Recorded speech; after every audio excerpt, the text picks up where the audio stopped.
Very good afternoon to you. It's 3 p.m. and welcome to the Martin Daubney Show here on GBNews, broadcasting live from the heart of a very sticky Westminster and all across the UK. Coming up on today's show... The way to make it work is to smash the gangs that are running the vile trade. And the serious answer is to smash the gangs. Here's the problem. The government are not smashing the gangs as people smuggling arrests have plummeted 16% under the Labour Party since they came into power. And meanwhile, yet another grim record has been broken today as 107 illegal immigrants, that's a record amount, landed ashore in Dover in what appears to be a giant new super dinghy. Look at it. It's absolutely massive.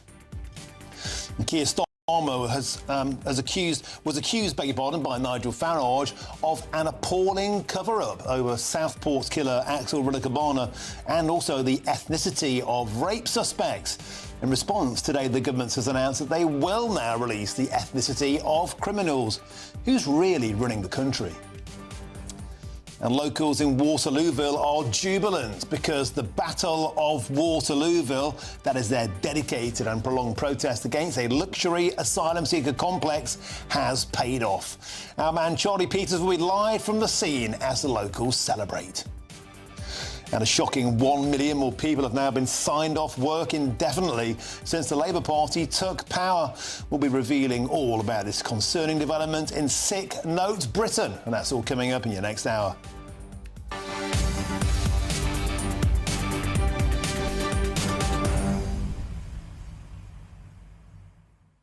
The Battle of Waterlooville representing a victory for residents who've been campaigning for years to close down a luxury asylum block in their town. We'll be live from there later in the show, talking to locals, celebrating. And I wonder if this represents something of a tipping point in this nationwide pushback against asylum accommodation. Citizens becoming emboldened, citizens who have said, we were never consulted, we never had a voice, we never had a say, and if there was a consultation, we were totally ignored. The fight back has begun, and the first significant victory in Waterlooville. We'll be there live with our man Charlie Peters speaking to the locals as it happens. Get in touch, gbnews.com/your say is the way to do so. But for now, here's your headlines, and it's Sam Francis.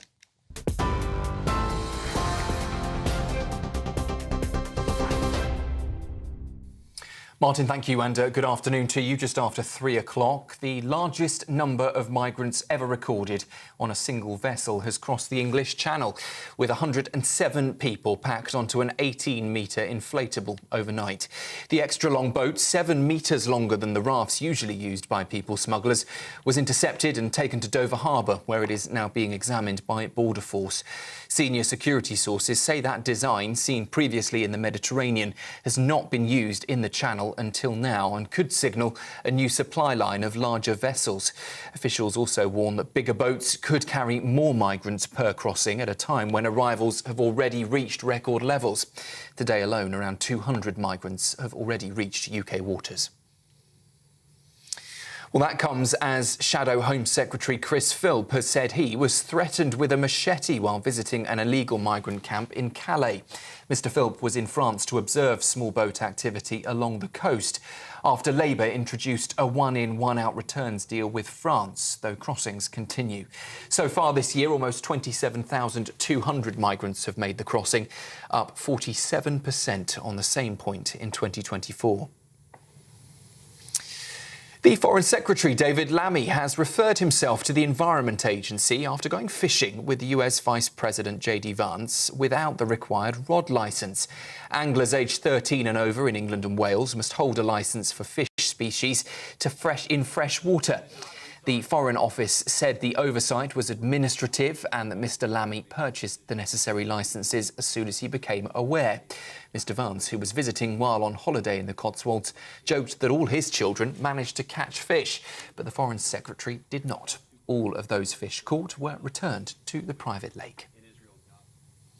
Live facial recognition is being rolled out across England and Wales as part of a major overhaul of neighbourhood policing.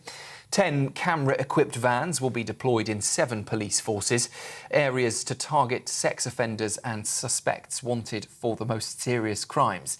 The Home Office says the algorithm has been independently tested and will be only used in specific circumstances with robust oversight. But privacy campaigners are raising concerns, though police chiefs insist the technology will be used ethically. Meanwhile, police forces are also being encouraged to name the ethnicity and nationality of suspects in high-profile cases, all to counter misinformation. The move, backed by ministers, follows incidents where a lack of detail fuelled false rumours. Details will still be released at the discretion of individual forces, with legal and ethical factors in mind, and immigration status checks will remain the Home Office's responsibility. Critics warn it could create unrealistic expectations for disclosure in every case, but the Policing Minister, Dame Deanna Johnson, says the guidance will bring greater transparency and public confidence. I would really welcome the openness and transparency of giving that information about ethnicity and nationality at the point of charge. We will give names and addresses often at that point, but in these high-profile cases it's absolutely right that that transparency is there and that the information is provided. In terms of asylum seekers and the status of any claim they're making, that in future, in cases, that will be looked at and that information could be made available. We're working through now how that would actually work. In other news, a 16-year-old girl and 2 boys aged 14 and 15 have all three been charged with murder after a 49-year-old, Alexander Cashford, died in Leysden-on-Sea. Police were called to Warden Bay Road shortly after 7 o'clock on Sunday evening following a disturbance there. Mr Cashford was found with multiple injuries and died at the scene. 3 teenagers, all from London, were arrested soon afterwards and will appear at Medway Magistrates Court today. And there is a virtual meeting ongoing with Ukraine's Volodymyr Zelensky and European leaders, with Donald Trump defending his planned summit with Vladimir Putin later this week. Posting on Truth Social, Trump criticised journalists for claiming Putin has already won and instead insisted we are winning on everything. Zelensky is in Berlin for that video call with leaders including Prime Minister Sir Keir Starmer, who are expected to stress that no decisions should be taken about Ukraine without its consent. Moscow has repeated its peace terms, demands that Kyiv and the European leaders say are unacceptable. Donald Trump has previously suggested some swapping of territories could be part of a deal, comments that have been refused by Ukraine and across much of Europe. That's it from me for this afternoon. Cameron Walker will be here at 3 o'clock with a full roundup. Next, though, let's take a look at the markets. Cheers Britannia Wine Club proudly sponsors the GBNews Financial Report. And here are those all-important markets. The pound will buy you $1.3560 and €1.1572. The price of gold, £2,478.87 per ounce. And the FTSE 100 is at 9,166 points. Cheers Britannia Wine Club proudly sponsors the GBNews Financial Report.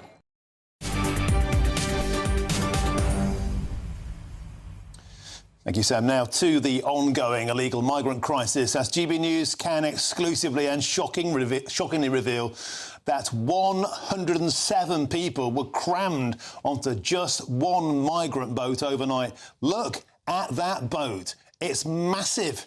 This is the biggest single boatload ever to arrive in UK waters. And we can also reveal they crossed in a new designer boat, bigger than those normally used. Talk about a stretch limo. That's a stretch dinghy. It looks twice as long as an ordinary boat. Simply astonishing. Meanwhile, the Prime Minister has been criticised as people smuggling arrests by the UK's organised crime agency has fallen under the Labour government by 16% in a year, actually, despite, of course, Keir Starmer's pledge to smash the gangs in the hopes of finally reducing illegal migrant arrivals. Well, let's speak now with GB News' home and security editor, Mark White. Mark, welcome to the show. Sir Keir Starmer says he's going to smash the gangs. All he's smashing are the record 16% decrease in arrests of people smugglers. And meanwhile, behind you, Mark White, that boat Reminds me of a scene from Jaws. We're going to need a bigger boat. It's a monster. Is this a new way of them getting in? Well, it may well be the model that is now adopted by the people smugglers, and if that's the case, it clearly is going to be very deeply concerning for officials trying to smash the gangs. In fact, senior maritime sources have described the site of the mega dinghy, as they're branding it, very, very concerning indeed.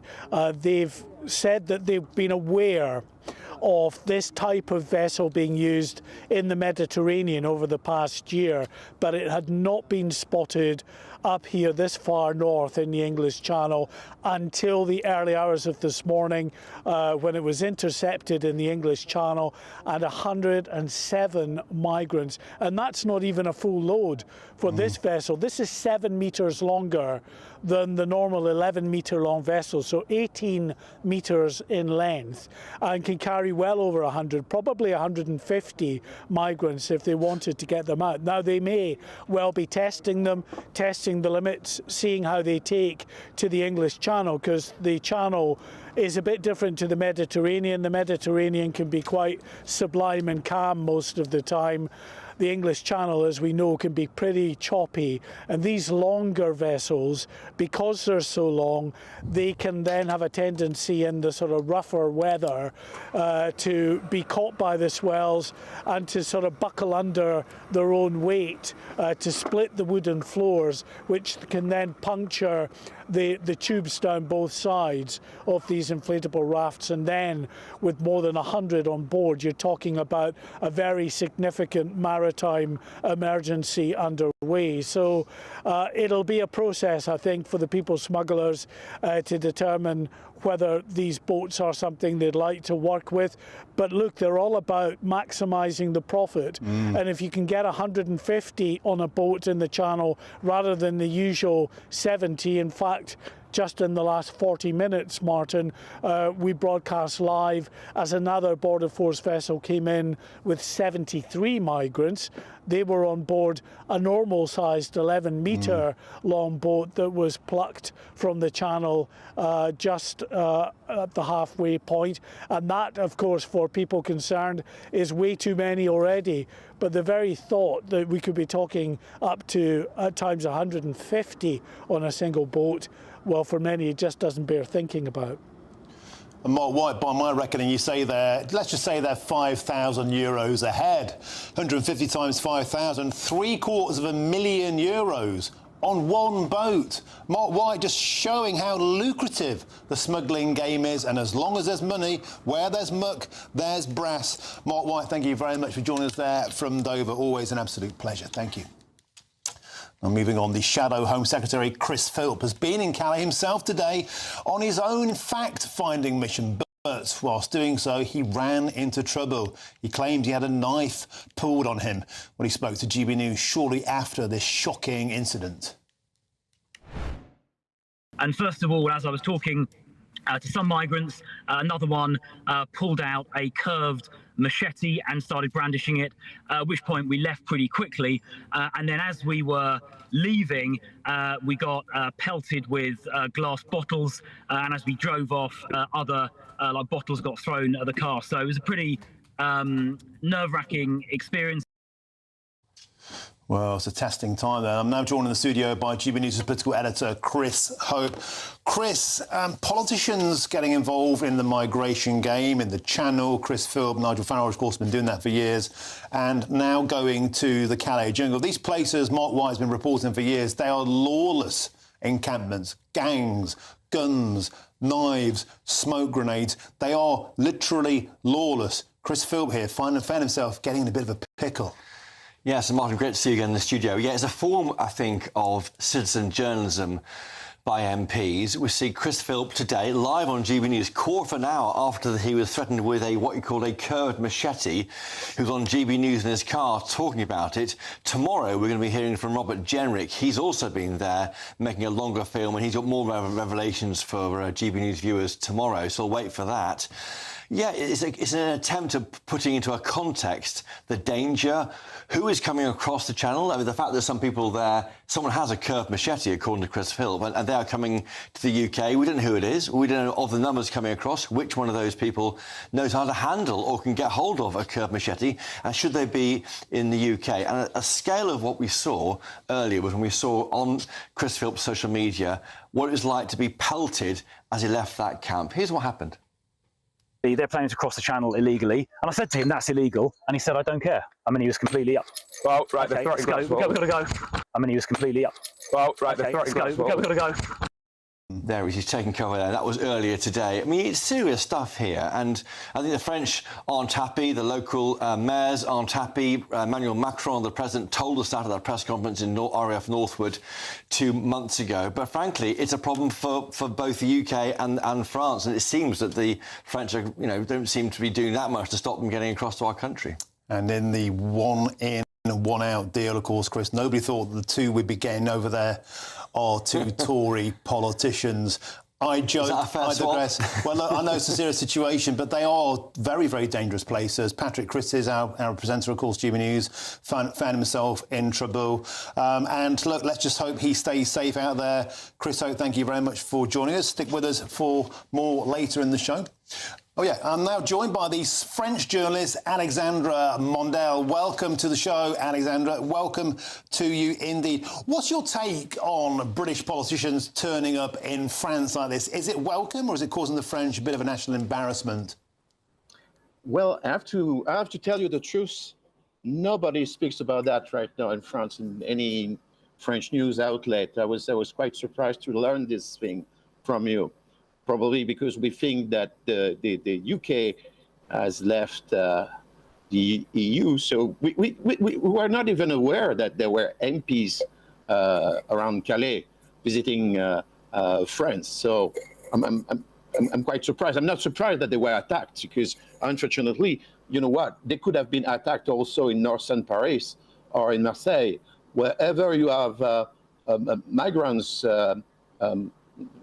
We have weapons such as machetes, brace knuckles. Well, get ready to be attacked anywhere. You have migrants camps everywhere. So, Alexandra, is that a fair reflection, though? So what you're saying here is that it's not actually just an incident you see on the beaches of Calais, but all over France now we are seeing an increase in lawlessness due to the immigrant influx. Yeah, and well, you see, not only against the British MPs, against normal people in France. So I'm sorry to say that, but that's basic news for us. This is everyday news. Talking about these migrants, what do they want? They want to go to the UK. They don't want to stay in France, and for the simple reason that they think that they will get jobs more easily than in France. It's easier to get a job in the UK if you're undocumented. And also because France is considered by them as an Islamophobic country, whereas the UK seems for us, and I have talked as a reporter to many, many migrants, as heaven for Muslim people, because you can wear a hijab, you can pray in the street. You're not allowed to burn the Quran. You cannot draw Muhammad. I mean, it's a Muslim-friendly country, UK. So they take their chance and want to go to it. Alexander, but it's true. That's an incredible thing to say. And a lot of people will say here that, I mean, you're right. Emmanuel Macron was very critical of Keir Starmer, saying there has to be an end to the magnet, the pull factor of jobs, hotels, a luxury lifestyle, many would consider. Do you agree with that? Yeah, sure. And to be fair, I'm not a big fan of Macron, but compared to your prime minister, Macron is a far-right extremist. Wow. It's crazy to say that, but at least it's trying to do something.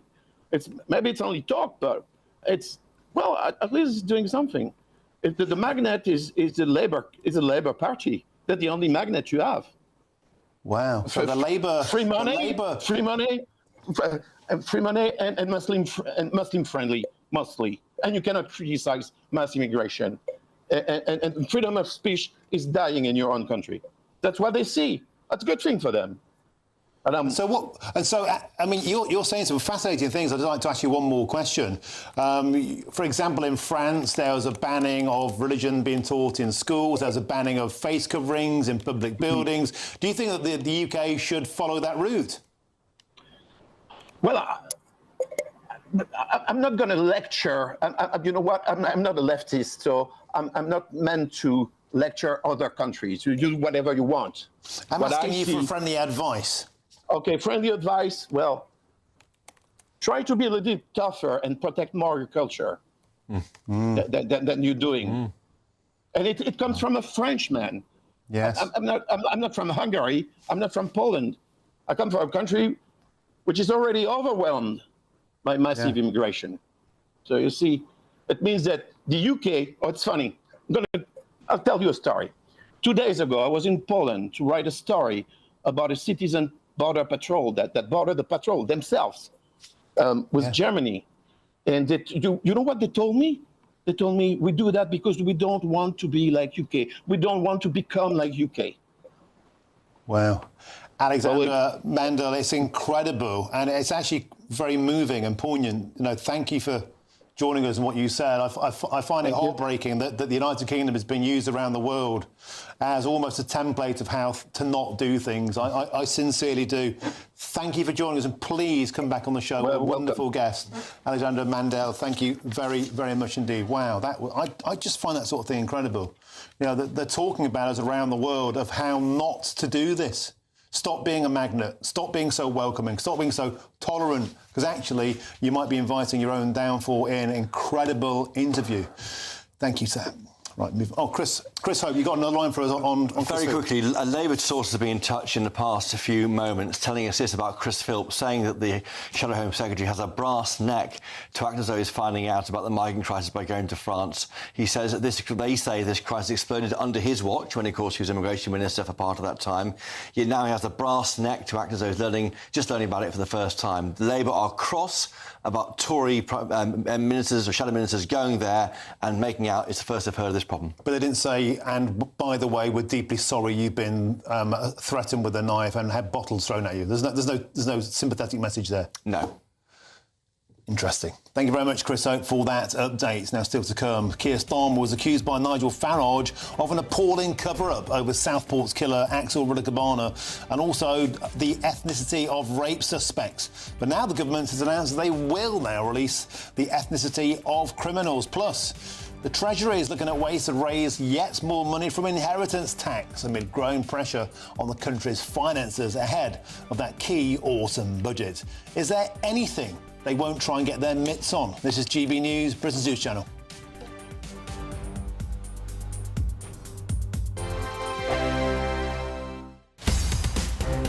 In the GB newsroom, we bring you the news as it happens. With our team of dedicated journalists across the UK, we're ready to keep you up to date with what's happening every half an hour, every single day. Bulletins here on GB News, the People's Channel, Britain's news channel. Mornings don't have to be tiresome, especially if you have the right company. Wake up to news as it happens, opinion and debate, and of course, a little bit of entertainment too. Because when the kettle's on, we're on. That's Breakfast on GB News, a show worth waking up for. Every morning from 6 a.m. Only on the People's Channel, Britain's news channel. We'll spread the news, you spread the word. Britain was once the envy of the world. But look around. A nation that no longer knows what it is or where it's going. A country that's broken. How do we fix Britain? How do we bring it back? Friday night with Matt Goodwin at 8 p.m. only on GB News. Wake up with a familiar face. She's back on breakfast television. Penny Smith returns. Miss me? Well, I'm here and I brought the coffee. And we're reuniting to brighten your morning. It's just like old times, only better. So join Penny and me next Monday and Tuesday only on GB News Breakfast. Hi, I'm Michelle Dewberry, and my show is your opportunity to cut through all the noise and dive in headfirst to some robust debates. Ideas clash. Situation, isn't it? No, because the failure is you're deliberately avoiding my point. Nothing's held back, And if you think this is the end of it, wait for more. and we do not shy away from the difficult stuff. Sometimes I want to shake people and say, if only you understood. So join me on Dubes & Co weeknights at 6 p.m, only on GB News, Britain's news channel. Good Afternoon Britain isn't just about us. The wonderful thing about this programme is it's about everyone watching. It's an interactive programme. Well, there absolutely is something to see here, and we're going to be talking about it more. Whether it's breaking royal news, please bring us up to date, or indeed a particularly punchy speech in the House of Commons. Very, very curious. We bring it to you live, and then we bring you live reaction as well. That's Good Afternoon Britain, weekdays from midday. Only on GB News, the People's Channel, Britain's news channel.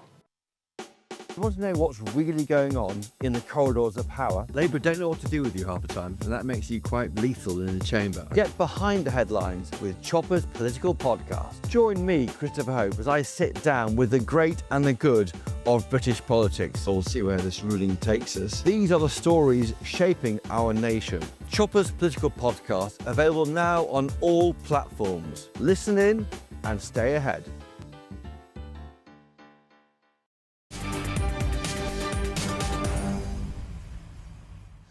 Welcome back. Time is 3:26. With me, Martin Daubney, here on GB News. Now, the Treasury is reportedly considering stricter rules on gifting money and assets, as it's looking to boost inheritance tax revenue ahead of the autumn budget.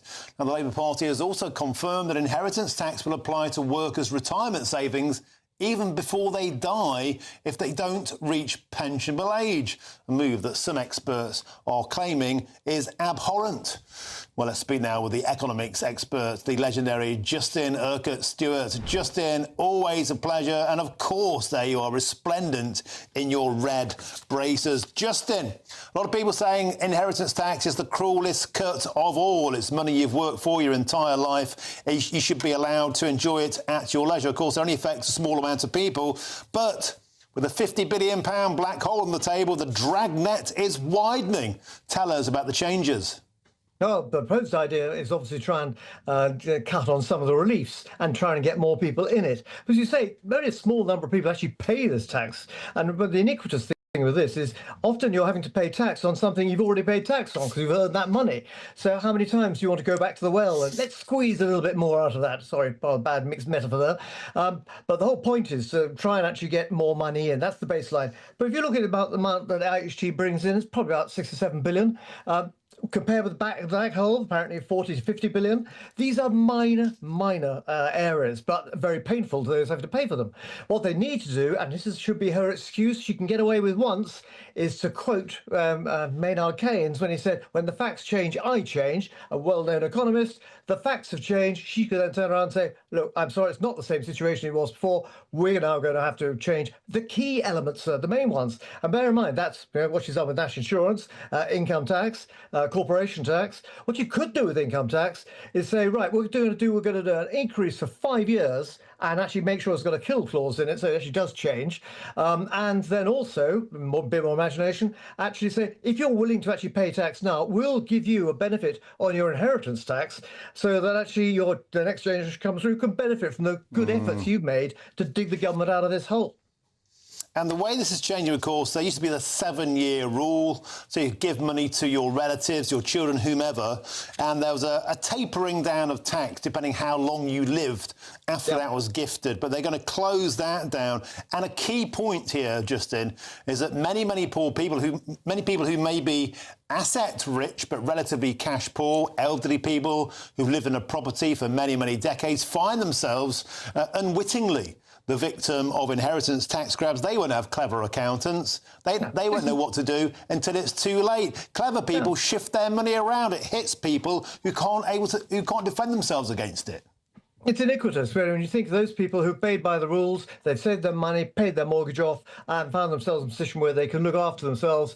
And then you find suddenly you're going to get kicked in the back because someone's going to hit your inheritance bill, which will affect the rest of your family. Many of whom, and this is a key point for a lot of people now saying for your children, how are they actually going to buy the house for them? We were able to in our generation, we were lucky. Next generation can't. How do you do it? The answer is the family does it by having money crossing the generations.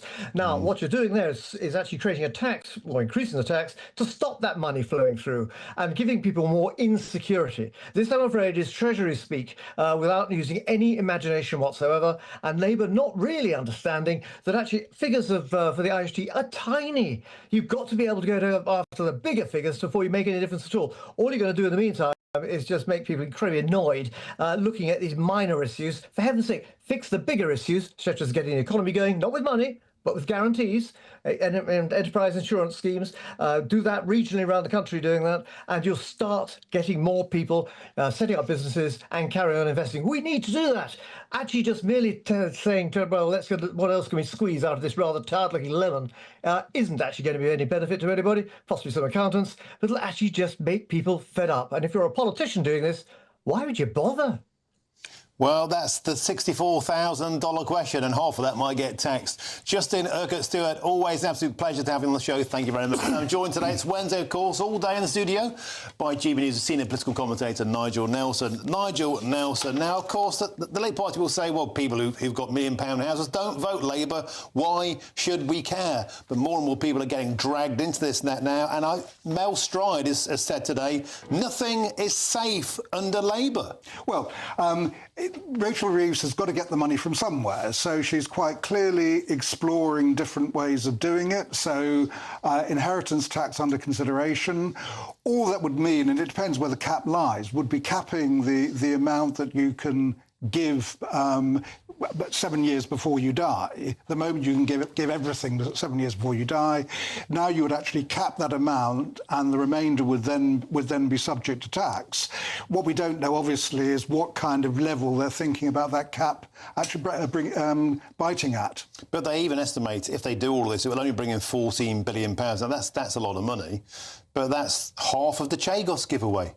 Well, the point is, the Labour Party seems to be spending like a drunken sailor, and they're taxing people who've worked their entire lives and rightfully should be able to pass it on to their children to give them the benefit of life. I work hard in my life because I want my kids, the next generation, to benefit. That's the point of human life. This has been snatched away by Labour government. It feels cruel. Yeah, but the whole thing is that nobody likes taxes, whatever they might be. So the farmers... Well, Rachel Reeves does.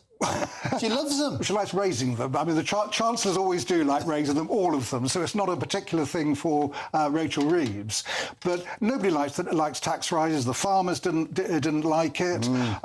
We don't want our income taxes to go up, but there will be almost certainly stealth taxes. So we'll have to the personal allowance won't go up at 2028. But Nigel, there's a feeling is you don't vote for Labour, who cares? You're a farmer, we'll take your farm. You're a pensioner, we'll take you into fuel allowance. Well, pensioners vote Labour, so it was an odd thing to do.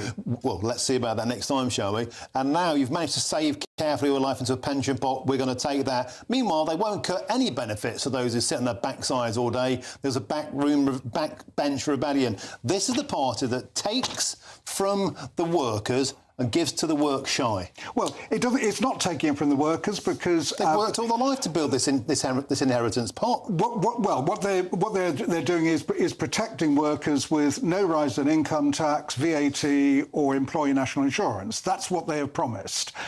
Justin mentioned the fact that she should actually break that promise and then increase income tax. Well, breaking a manifesto promise is pretty serious for a party, especially one that's only been in for just over a year by the time the budget comes round. Wealth taxes, gambling taxes, there are other things that you can go for, and add on to this inheritance tax. Cut universal credit to foreigners, Don't give the Chagos Islands away. Don't splurge billions of pounds on carbon capture schemes, on giving it away to foreign countries. They could do that. They don't do that. They choose to tax people who don't vote for the Labour Party. That's my point. Thank you very much. We've got to move on. Lots more still to come to now, 4 o'clock, including Keir Starmer, who was accused by Nigel Farage of an appalling cover-up over the Southport's killer Axel Rudakabana and also the ethnicity of rape suspects. Now the government has announced they will, after all, release the ethnicity of criminals. Who's really running the country? First is your headlines, and here's Cameron Walker.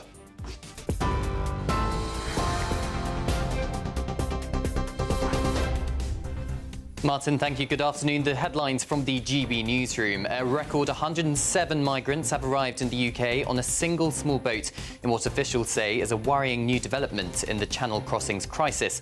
Authorities fear the larger boats could allow people smugglers to send even bigger groups across.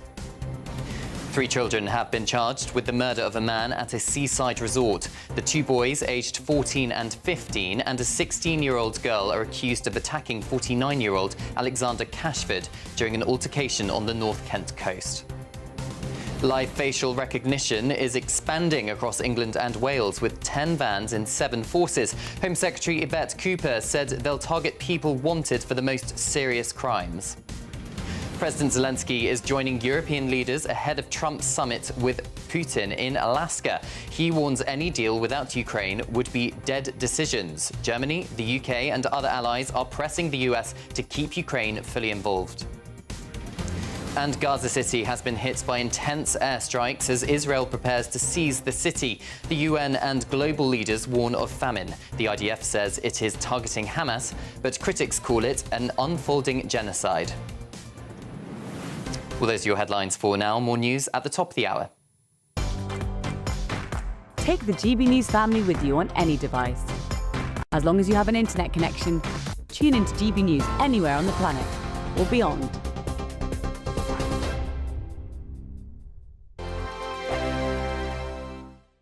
Very good afternoon to you. I'm here with your GB News weather forecast from the Met Office. Lots more fine weather to come for many of us as we go through the rest of this week, and it is going to stay pretty hot in most places as well. But there are also going to be a few thundery showers around. The area of low pressure that's currently to the west of the UK, it's not particularly deep, and so it's not bringing much in the way of unsettled weather, but it is allowing for us to get some hot air from the south, and that's leading to temperatures being so high. And it is also bringing the risk of some thundery showers. Most of those will die out as we go through this evening and overnight, but a few could develop through the early hours across parts of Northern Ireland and maybe Scotland and Northern England too. Otherwise, lots of dry, clear weather, and because of the high heat, the humidity, temperatures not dropping a huge amount, so a pretty warm and another sticky night for many of us to come.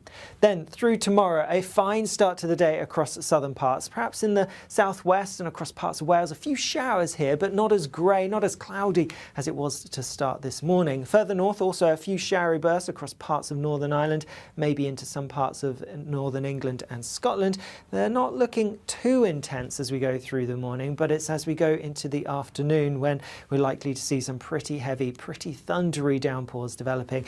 Exactly where those heavy thundery showers develop, well, that's still a little bit uncertain, but just be aware we could see some pretty intense downpours, particularly eastern parts of Scotland, but anywhere across the north really at risk. They are going to be hit and miss, so many places likely to avoid them. Towards the south, southeast are staying fine and dry. Lots of sunshine here. Temperatures not quite as high as today, but nonetheless still getting into the high 20s for some, possibly low 30s.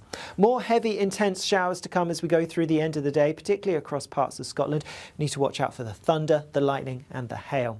Then as we go through Friday and into the weekend, lots more fine weather to come. A few showers for sure, but most places staying dry, often sunny and pretty hot.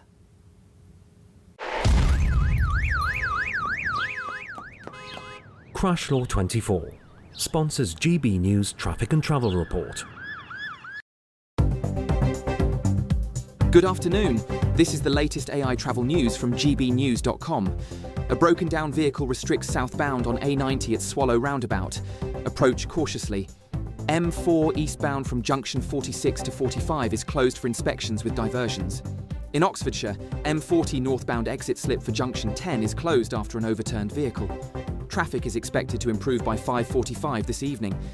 the A38 westbound between A380 and A382 in Devon has one lane shut due to a collision, clearing by 4:30. And on the trains, Greater Anglia services face disruption between Norwich and Lowestoft. For more travel news, go to gbnews.com. Crash Law 24 sponsors GB News Traffic and Travel Report.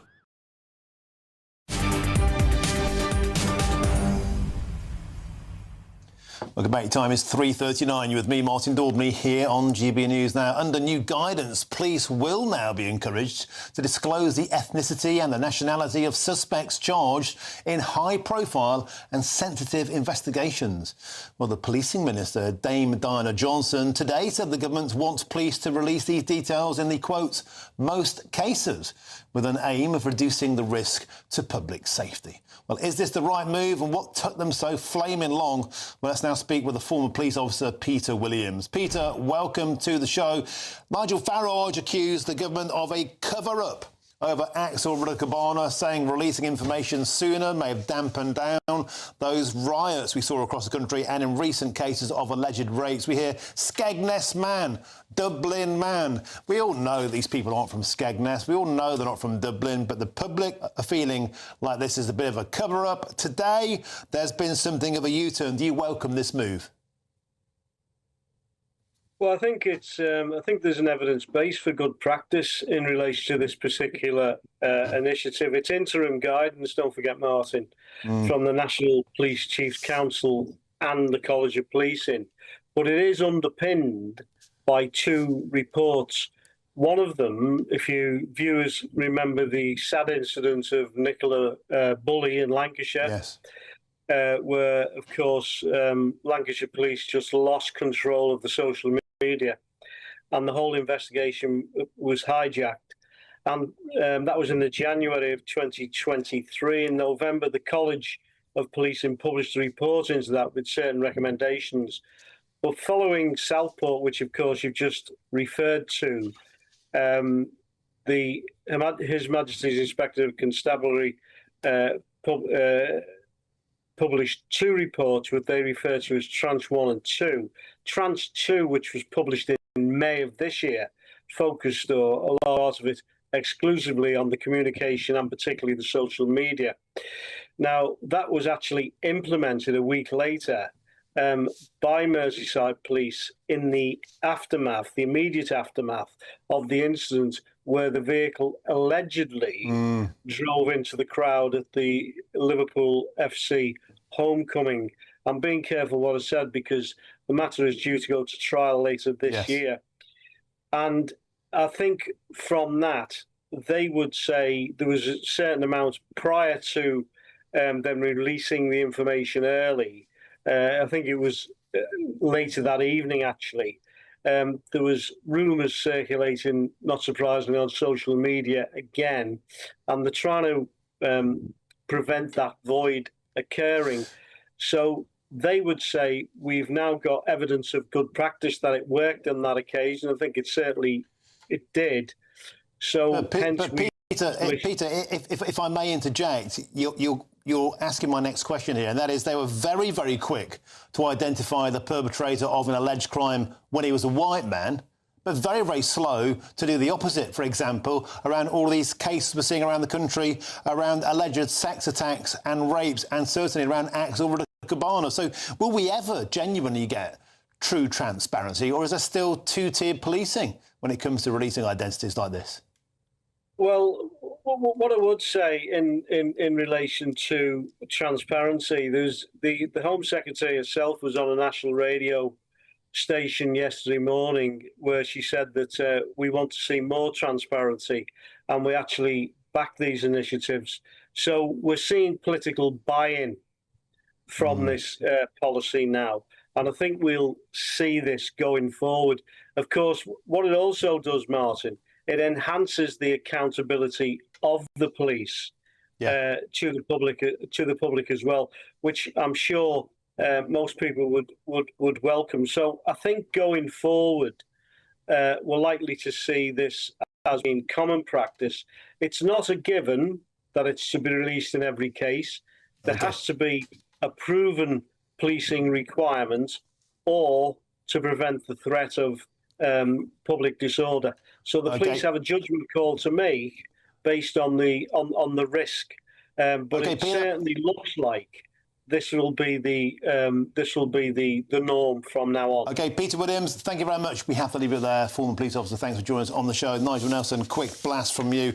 We should go further. We should also release the asylum status, the immigration status of perpetrators, because, you know, if we're truthful about full transparency, let's have full transparency. Well, in some cases, the police will do that, and we know that there is a couple of alleged rapists who have in fact had their asylum status released. So what the police are doing here is they've got two responsibilities. One is to ensure a fair trial. So those are the sub judice laws, which obviously were all put into place long before social media came on the scene. And the second is a responsibility to try and control any social tension that may result from it. So those are two balancing things. Do you agree that more information calms things down? Yes, I think a feeling of a cover-up is the problem. Too much information isn't the problem, it's too little. Well, I think it's false information is the problem. So give the real deal. Exactly. The danger of not being upfront about it, as they weren't in the Redu Cabana case, the danger of that is we saw riots happen because of that, because of false information on social media. It's quite possible those riots would never have happened had the information come out correctly at the time. And that's what Nigel Farage said. And at the time, Sir Keir Starmer said it was inflammatory.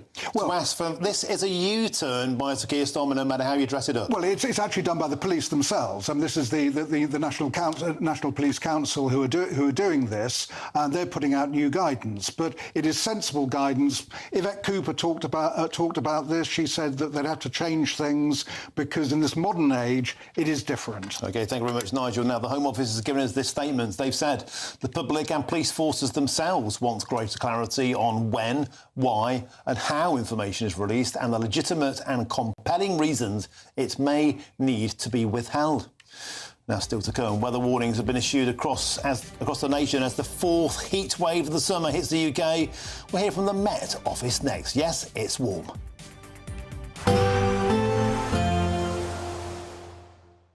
Ready to soak up that holiday sunshine? Won't we need some cover? No worries. All sorted. All Clear Travel Insurance sponsors GB News Travel Destinations Forecast. Across some southern parts of Europe tomorrow, there will be some showery rain, which could turn heavy and perhaps even thundery. But a big talking point is still the exceptional heat affecting parts of Portugal, Spain and France. Yesterday, temperatures were in the low to mid-40s in some places. The heat's going to ease a little, but it's going to return again as we go towards the weekend. Further east, some heavy showery rain, like I mentioned, could be a bit thundery at times, particularly across parts of Italy. Elsewhere, it's looking fine and sunny for many through the outlook. All Clear Travel Insurance sponsors GB News Travel Destinations Forecast. Britain was once the envy of the world. But look around. A nation that no longer knows what it is or where it's going. A country that's broken. How do we fix Britain? How do we bring it back? Friday night with Matt Goodwin at 8 p.m. Only on GB News. GB News Breakfast. Every day from 6 a.m. We're reigning supreme this morning. I'm so happy. Did you watch it then? Did you enjoy it? I was a nervous wreck. Yeah. Honestly. Why did it come down to the crunch like that? Because it's England. You know what? No matter whether it's the women or the men, it still keeps you on the edge of your seat. But they've got this resilience. The thing is that we've never seen with the men before. I suppose it's changed a little bit, but it really is that. I don't want to use any cliches, but that's my job. That's my job. Never say die attitude. And it was terrific. Do you know, though, for how long, out of the 3 knockout games that England played after the group stage, for how long they were actually ahead? Go on. Don't worry, I'll tell you. 4 minutes and 52 seconds across 3 entire games was the amount of time they were actually ahead. Doesn't matter. Doesn't make any difference. No. Yeah. They came back and they won it. It was brilliant. Would it have been better? Oh God, I was going to say. Are you looking at you know, but in terms of if we'd had a stronger game, if we'd been really punching in this rather than it going right down to the wire. No, I don't think so. No. I don't think it really. I honestly don't think it matters. It's just about who wins, and when you've got a trophy.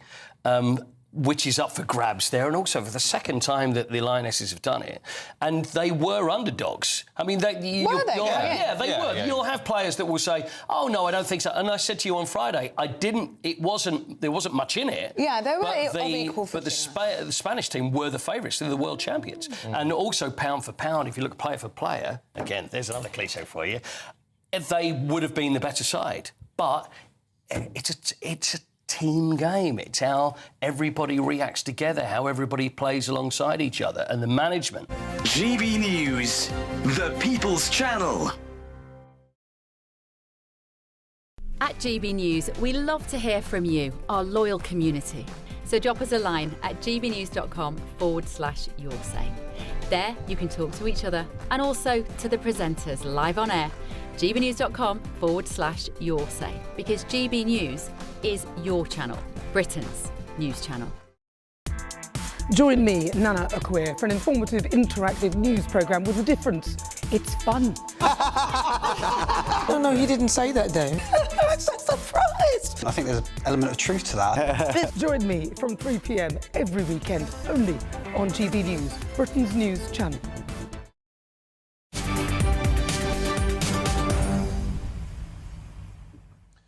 Welcome back. It is 10 to 4. You're with me, Martin Daubney, here on GB News. Now, you may have noticed England has entered its fourth heat wave of the year. Yes, it's a bit warm, with a number of places reaching temperatures higher than 30 degrees yesterday. Now, a top temperature of 33.4 degrees centigrade was recorded in London. It got so hot, I went to the pub. Well, let's now speak with the meteorologist at the Met Office, a man you may well recognise from your screens here at GB News. It is Alex Burkill. Alex, always a pleasure. It's a bit hot again, isn't it? Yes, you're right. It's been a hot week, and it's another heat wave, particularly across parts of England. But even further north, the heat has spread its way in across parts of Scotland. We've had temperatures in the mid to high 20s, coming close to 30 Celsius. So a lot of hot weather. The humidity's high again. So all of that just adds to the uncomfortable feel to things. I'm sure lots of people are finding it a little bit difficult, especially at night when we have some pretty high temperatures as well. Alex Burkill, it's Britain. It means it'll rain next week, right?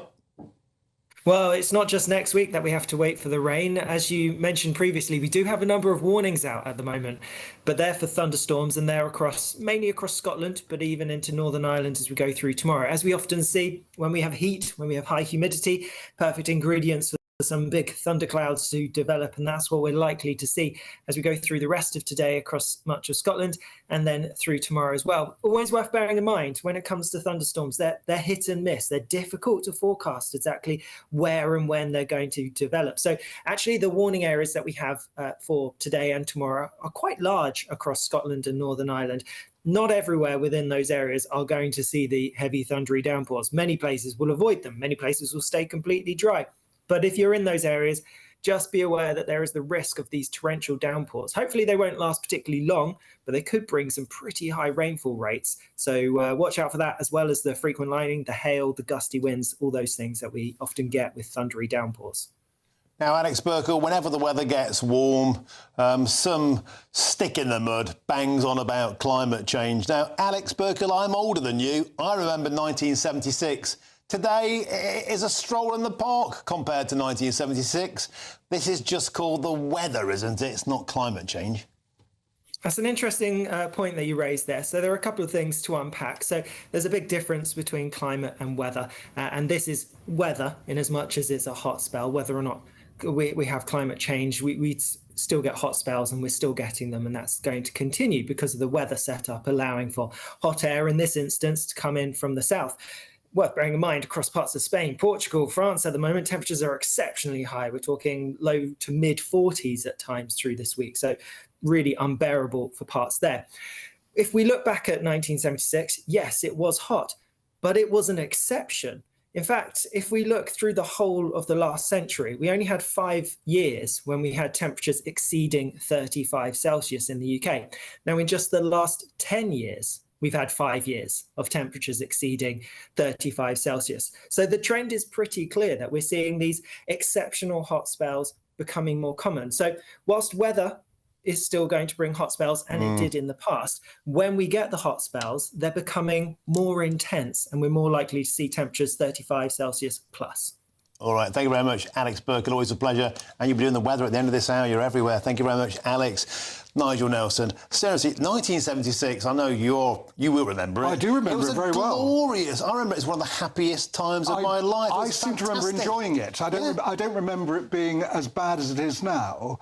I mean, what Alex is saying there is, look, the climate is changing. Although this is weather we're talking about, and weather and climate are different, it is changing, that we are getting more of these things coming through, which shows there is a bit of climate change going on. I always said one stick in the mud always ruins it. Thank you very much, Nigel Nelson. Now, plenty more to come, including the latest in the small boats crisis. The boats are getting bigger. Mega dinghies, 107 on board. By my reckoning, that's €750,000 in one boat. That's next. But first, here's your weather with that man, Alex Burkle.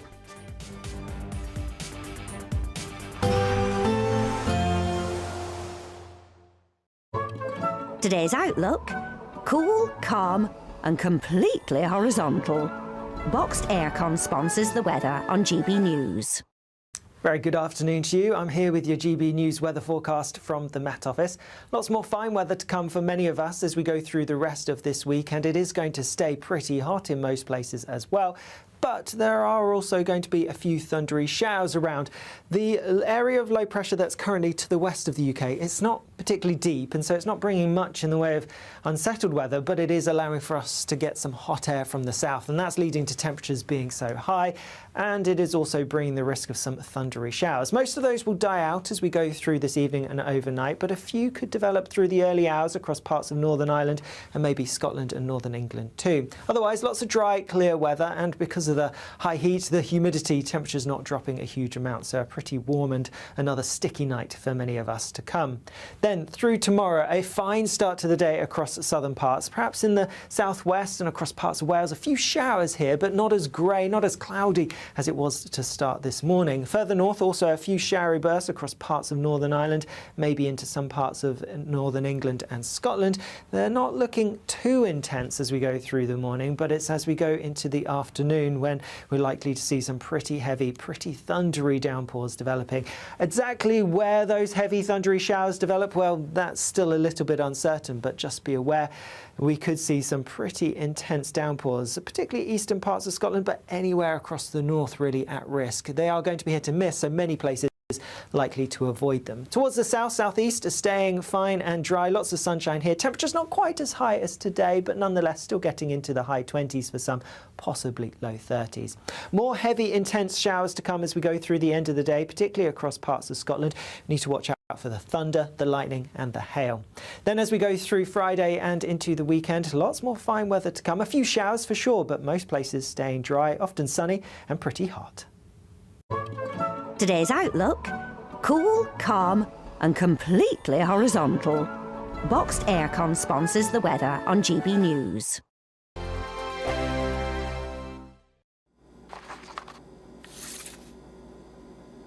Crash Law 24 sponsors GB News Traffic and Travel Report. Good afternoon, this is the latest AI travel news from GBNews.com. The M77 is restricted southbound between junction 5 and 6 due to a road incident, so approach with caution. Structural inspections are causing eastbound M4 closures from junction 46 Llangefferlac to 45 Ynysforgan, with diversions in place. In Leeds, a collision on the A1M southbound between junction 45 and 44 has closed one lane. In Oxfordshire, an overturned vehicle has closed all lanes on the M40 northbound exit slip at junction 10. And on the trains, Birmingham New Street disruption affects Avanti West Coast and cross-country services. For more travel news, go to gbnews.com. Crash Law 24 sponsors GB News Traffic and Travel Report. There's just 3 weeks to see how you can win your mortgage or rent paid for a whole year. That's a cash lump sum equivalent to 12 of your monthly mortgage or rent payments, right up to a whopping £20,000. Plus, we'll add an extra £5,000 on top for good measure. Make sure you don't miss out as lines close on the 29th of August. For another chance to win, text WIN to 63225. One entry costs £2.50 plus one standard network rate message, or text BONUS to 63225. 5 entries cost £5 plus one standard network rate message. Go to gbnews.com/win. Entries start at £2.50. Call 0903 686 3232. Calls cost £2.50 plus your network access charge. Or post your name and number to GB15 PO Box 8690 Derby DE1 9TT. UK only. Entrance must be 18 or over. Lines close at 4 p.m. on the 29th of August. Please check the closing time if listening or watching on demand. Good luck. Good Afternoon Britain isn't just about us. The wonderful thing about this programme is it's about everyone watching. It's an interactive programme. Well, there absolutely is something to see here, and we're going to be talking about it more. Whether it's breaking royal news, please bring us up to date, or indeed a particularly punchy speech in the House of Commons. Very, very curious. We bring it to you live, and then we bring you live reaction as well. That's Good Afternoon Britain, weekdays from midday. Only on GB News, the People's Channel, Britain's news channel. Mornings don't have to be tiresome, especially if you have the right company. Wake up to news as it happens, opinion and debate, and of course, a little bit of entertainment too. Because when the kettle's on, we're on. That's Breakfast on GB News, a show worth waking up for. Every morning from 6 a.m. Only on the People's Channel, Britain's news channel. We'll spread the news, you spread the word.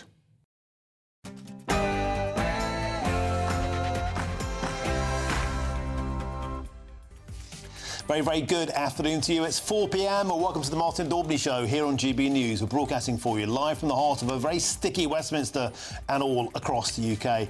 Coming up on the show today. The way to make it work is to smash the gangs that are running the vile trade. And the serious answer is to smash the gangs. There's a problem.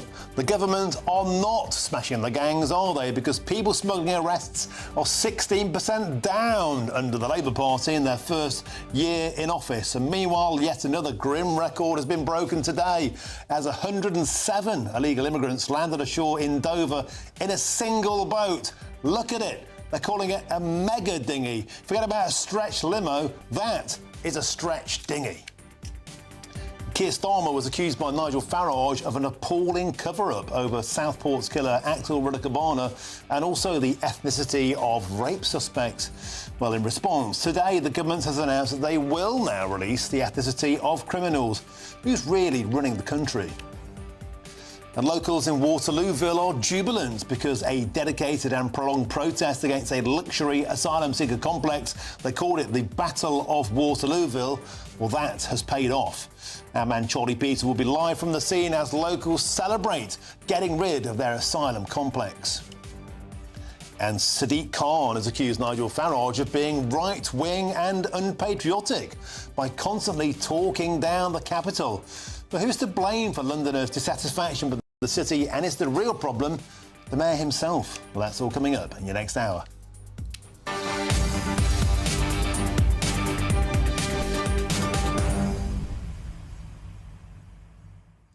Well, the show is a pleasure to have your company. An extraordinary political bun fight is breaking out as we speak. The Shadow Home Secretary, Chris Philp, he's been in Calais today filming the migrant camps over there. He came on the show earlier on, the previous show, and alleged he was chased with a machete. There's footage we have on GB News of him having bottles thrown at him. The Labour Party have fought back. They issued a message. Were they saying, "We hope you're OK, Chris," or were they having a pop? Well, you'll have to tune in and wait to find out. It's an astonishing situation. It's all kicking off in Calais and now back here also in Westminster. Get in touch, gbnews.com/your say is the way to do so. But now's your headlines, and here's Cameron Walker.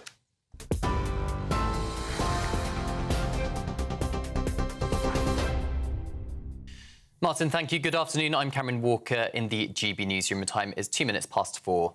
The largest number of migrants ever recorded on one vessel has crossed the English Channel, with 107 people packed onto an 18-metre inflatable overnight.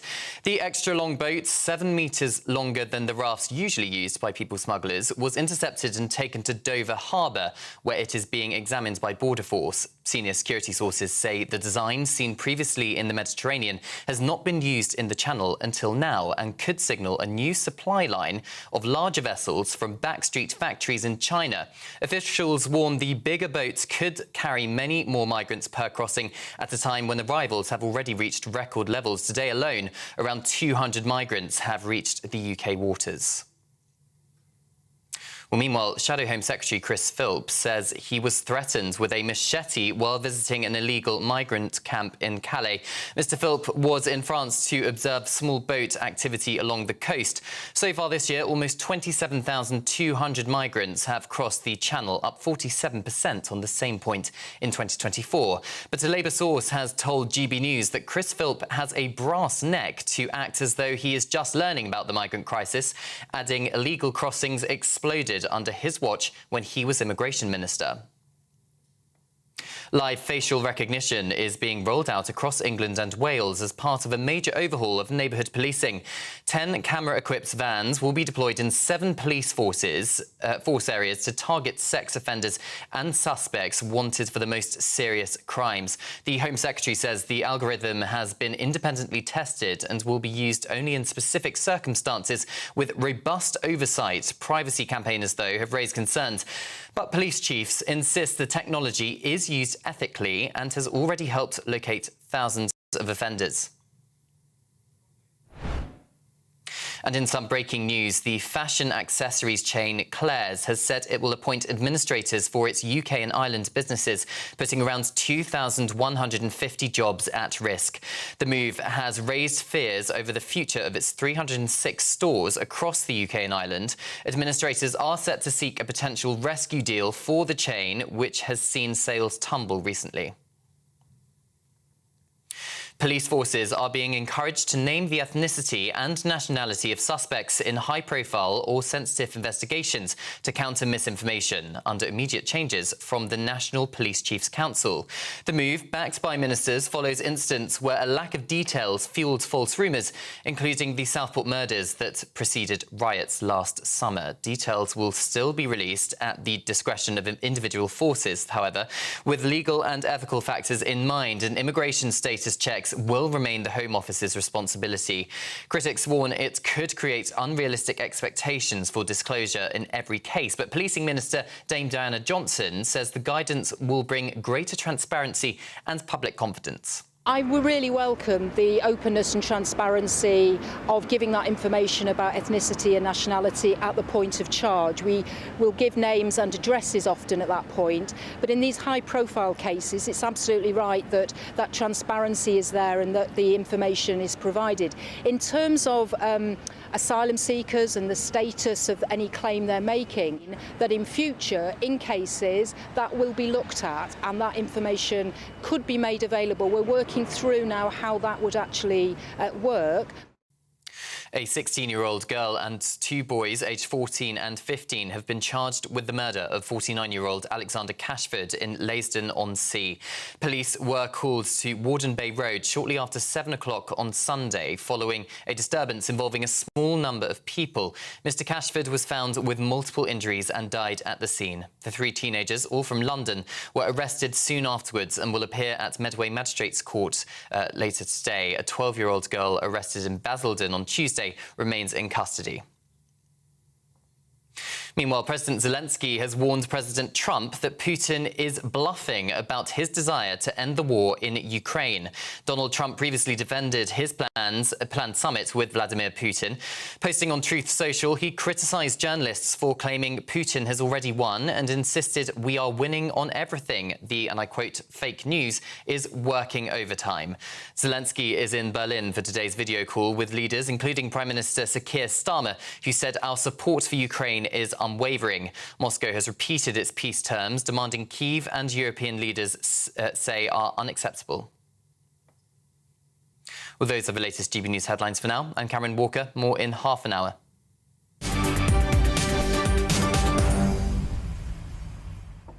Thank you, Cameron. Now let's get back to the ongoing scandalous illegal migrant crisis as GB News can today exclusively reveal that 107 illegal immigrants were crammed onto just one boat. Look at it. It's the biggest single boat we've ever seen arrive in the UK waters. They're calling it a mega dinghy. We can also reveal they cross in that design of boat, much, much bigger than normally used. Is this the beginning of a grim new trend? Meanwhile, the Prime Minister has been criticised. He's been slammed as people smuggling arrests by the UK's organised crime agency has fallen under the Labour Party by 16% in 1 year, despite Keir Starmer's key, of course, pledge to smash the gangs in the hopes of reducing illegal migrant arrivals. Let's cross now and speak with GB News' Homeland Security editor, Mark White. Mark, that astonishing picture you brought us here on GB News of that mega dinghy, I simply can't get my head around it. It looks like a beached whale. It's a dinghy on steroids. To quote Jaws, we're going to need a bigger boat. 107 came ashore on that, but Mark White, you think that's the tip of the iceberg. You could cram even more aboard that.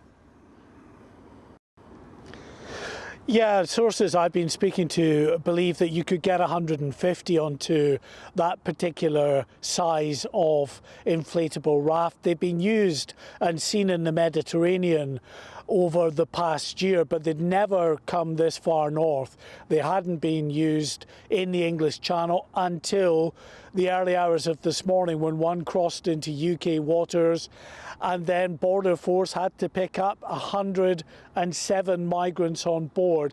That is in itself a phenomenal number, but if we are looking at this particular type of raft being used more frequently, and potentially once the people smugglers have tested it out, they're putting 150 a time, then you only need 2 or 3 boats and you've got a mega day in the English Channel. And you can see why the people smugglers are going to go for a boat of this size, because it's all about the money and it's all about maximising the profits. And if you have 150 on a boat as opposed to 60, maybe 70 on a boat, you're doubling your profits there. And providing it's a reasonably flat, calm day in the Channel, then these boats can operate. But because, of course, of the length at 18 metres, if you've got swells in the Channel, then I think they could be probably more dangerous to operate than the current boats that are still flimsy and liable to kind of buckling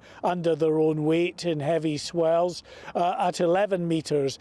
But as I say, you know, the people smugglers will just test, you know, constantly push that envelope to try and maximise the criminal proceeds that they make from people smuggling. Why, we were just doing some fag packet maths here. €5,000 a pop, maybe that's a fair carriage cost, times 150. That is €750,000 on a single craft. And the people smugglers don't give a damn if the boats break in half once they get to sea. They just care about lining their own pockets, the most evil trade on the planet. Just got supersized. Astonishing images. Thank you very much, Mark White, for bringing them to us there from Dover. That's our Home and Security editor. Let's get back to the studio here because a political row has broken out around this today because the Shadow Home Secretary, Chris Philp, has been in Calais himself today on his own fact-finding mission. But whilst doing so, he says he had a knife pulled on him. Well, earlier on today, he spoke to GB News about the incident. And first of all, as I was talking to some migrants, another one pulled out a curved machete and started brandishing it, at which point we left pretty quickly.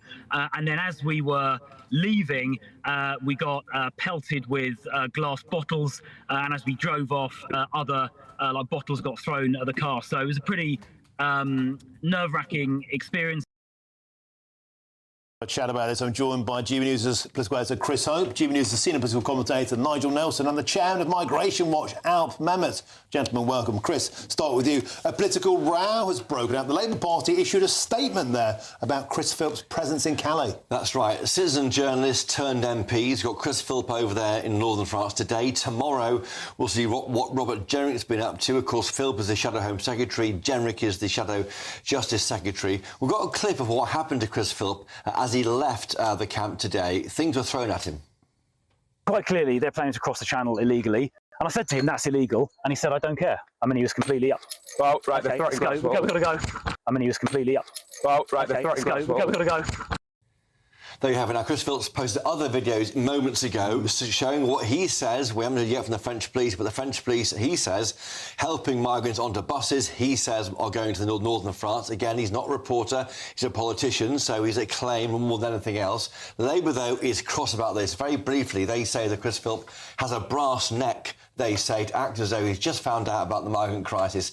They say this. When he became the immigration minister back in February 2020, only 2,400 people, Martin, across the channel in small boats, and there were 10 asylum hotels in operation. By the time he left that job, 25,500 people had made that crossing, 149 hotels in place. This crisis exploded under his watch, they said, yet now he has a brass neck to act as though he's just learning about it for the first time. You might say, fair comment.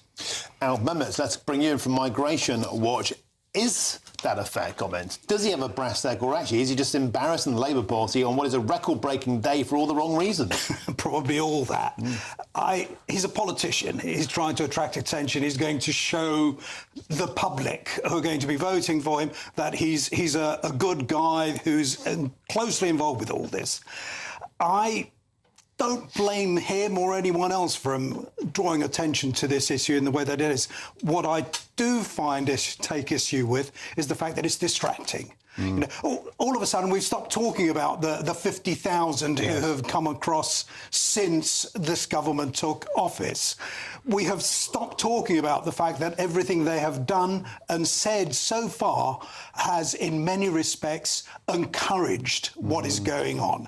It's encouraged it because they know that nothing is going to happen. The gangs are laughing themselves silly, frankly. And I'm not surprised that President Macron is annoyed as well, because it might draw attention to the fact that he ran rings around our Prime Minister a few weeks ago when they came up with the one-in, one-out plan, which is more like thousands in and none out, frankly, I would say. Well, Alp Mehmet, at least there are two that have gone that way. Nobody expected them to be Robert Jenrick and Chris Philp, but at least two Brits have gone back that way in the channel. 50,000 coming in. I digress. More grim figures out today. The National Crime Agency. Smash the gangs was the central tenet of the Labour Party's pushback against illegal immigration. There's been a 16% decline in the number of arrests since the Labour Party got into power. The gangs aren't being smashed. Only records are being smashed. Yeah, no, absolutely. Of course they're not going to be smashed. And that's what we were saying would happen. People like me, Tony Smith, we said that what you've got in mind, doing away with the Rwanda deal, is actually going to encourage people to come. The people, they're not stupid. They may be greedy and they may be absolutely cruel, wicked, the smugglers, but they're not stupid. And they know that when a government comes up with a plan that simply isn't going to work, that have to cut you short. We need to cross to J.D. Vance, the Vice President of the US State. Thank you all. Thank you. Please, Airmen, at ease. It's good to be here with you. Please have a seat. I see we have some beautiful families out there. You know, I served a few years in the Marine Corps, and I got to say, I'm pretty jealous. This is a pretty fine duty station, if I do say so myself. This is a beautiful country. I just spent the past few days here, actually. Some meetings, some downtime. We've had a very, very good time here in England. The United Kingdom, of course, is one of our great allies, so I think I speak for all the Pathfinders here. Is that right? What I say? And all the Red Dragon folks as well? when I say that we are proud of the special relationship and we are proud to work together with our British friends right here at Fairford Base. God bless you all. So, here's a simple thing. We've got a beautiful country here. We've got a beautiful alliance. And I think every single one of you know that for over 100 years, we have worked with our friends from the United Kingdom to achieve great victories. And if you look at the long sweep of history, every time something big happens for the world, every time a great victory is won for freedom and for peace and for prosperity, the Brits and the Americans that do it together, and we win every single time we go to war together. You guys know that as well as anybody. But it's not just about going to war, and it's not just winning when we do.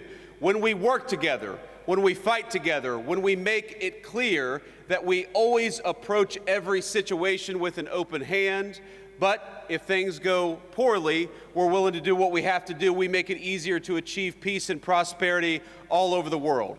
So I want to say, from all of us back home in the United States, for all the people that you serve with, that you fight for, that you make it possible to live the American dream in peace and prosperity, we are proud of you, we are grateful for you, and as your Vice President, I am damn proud to be here with you today. God bless every single one of you.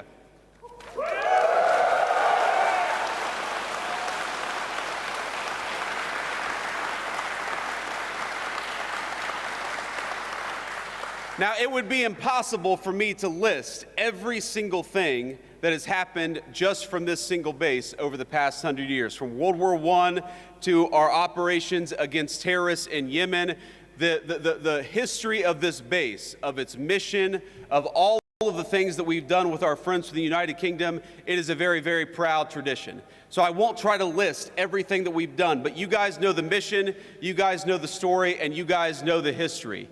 We have done so much with our English friends, with our friends from the UK, and I started I started the week at a place called Chevening with the Foreign Secretary of the United Kingdom, further south in the country in a county called Kent. And what we did is we worked on one of our most important shared security goals in Europe, which is the end of the war between Russia and Ukraine. The President of the United States came in 6 months ago, and I just talked to him right before I came on the stage, and he said very simply that we are going to make it our mission as an administration to bring peace to Europe once again. But as you all know, it is impossible to bring peace anywhere unless the bad guys are also worried that we've got a hell of a fine Air Force and a hell of a fine military to back up the peace to begin with. So what you guys do, even though you may not see it every single day, is you make it possible. You make it possible for us to accomplish the president's goals through negotiation. You make it possible for us to go into a room and say, yes, we want peace. Yes, we want to work together. Yes, we'd like to bring an end to this terrible conflict, but we've also got some great airmen back at Fairford and other bases. They're going to make sure that no matter what happens, the peace and the prosperity and the goals of the American people are going to be well served by what you do. So I think if you look back at the last 6 months, if you look back at the number of lives that we've saved in Rwanda and the Congo, the president ended a 30-year war there. If you look at what we've done in the East Asia, where the president ended a conflict, in Serbia, Kosovo, where the president has brought peace to that area of the world, and now, in just a couple of days, with the president heading to Anchorage, Alaska, to try to achieve an end to this terrible war in Russia and Ukraine. You guys make that possible. You guys are the reason why we can go into a negotiation with strength. You guys are the reason why we have leverage in these conversations with world leaders, because they know that if we cut a deal, it is backed up by the finest fighting force anywhere in the world. And that is what makes your job so important, and that's what makes it so important and such a proud moment for me to be here with you today. Because nothing that I do, nothing that we do as an administration is possible without the hard work, the courage, and the skill that you guys bring to the job. Now, I mentioned earlier I was at Chevening meeting with the British Foreign Secretary. I've met with a number of foreign leaders just in the last, hour. I had a call with about 30 European leaders. And over the past couple of days, I've met with a number of leaders across political parties, across the generations, because that's one of the great things about the UK's special relationship with the United States is it cuts across political alliances, it cuts across political parties, it cuts across generations because we've been working together for literally centuries. And you know what every single person that I meet often tells me? They tell me about how impressed they are by the skill, by the determination, and by the dedication of the American military. You all are what make it possible for us to do what we do. When Marco Rubio, our great Secretary of State, goes to engage in some diplomatic negotiation, he knows that he's got the great people of the Secretary of Defense standing behind him. And that fact, the fact that people are impressed by you, the fact that so many people are frankly afraid of you, is why we're able to do what we do as an administration. So I just want to say from the President of the United States, who again I just spoke to, and he told me to give you this message. We're proud of you. We're grateful to you. We know that it's not always an easy job. We know there are often long hours, but I hope you know that the peace and the prosperity and the safety of your countrymen depend on you doing a good job, and we are damn proud of the job that you do every single day. God bless you all, and thank you for having your Vice President here in the UK.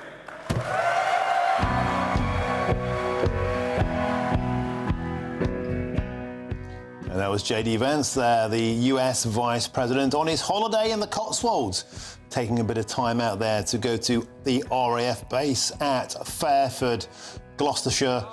This is, of course, where a lot of US Air Force troops are stationed. You can see him there, J.D. Vance, now mingling with the boys in uniform, the girls in uniform, thanking them, talking about the British special relationship with America, of course. He said the Brits and the USA, when we go to war together, and when we do that, we win. He then rattled through a bunch of historic conflicts from World War I onwards. He said, you guys are the reason we can win. He also touched upon something which I think is very interesting. He said, while in the UK, I've met with a number of politicians, cross-party politicians, he said. Let's get back to the studio now, because I'd like to speak to Nigel Nelson about this. J.D. Vance is on holiday, but of course he's mixing business with pleasure. A holiday of sorts. That's right. He met with Nigel Farage, we hear, for breakfast, met with Robert Jenrick. He hasn't met with Kemi Badenoch on his time here. Now, Kemi Badenoch's office is saying that it wasn't possible. There was a diary clash. I put it to you, Nigel Nelson, you'd find time in your diary, surely, to meet J.D. Vance when he's in the country. Is this something of a snub for the Conservative Party? Yes, I think it is. And you're absolutely right, that if you are the opposition leader, it's not as if you're the Prime Minister of Russia around the world or something like that. She's the opposition leader. She was in the Isle of Wight yesterday. There's no... Well, I don't know what the clash, the diary clash might have been, but what is more important than the US Vice President, who clearly has the ear of Donald Trump, when he's over in Britain, you would think you would find a way to make time for him. So the question is, was she not invited and they're just trying to make the best of it? Or is there some reason why she feels that there will be a problem for her to sit down and have a discussion with him? Because, Nigel Nelson, I've got to say, I just cannot fathom why he wouldn't make time.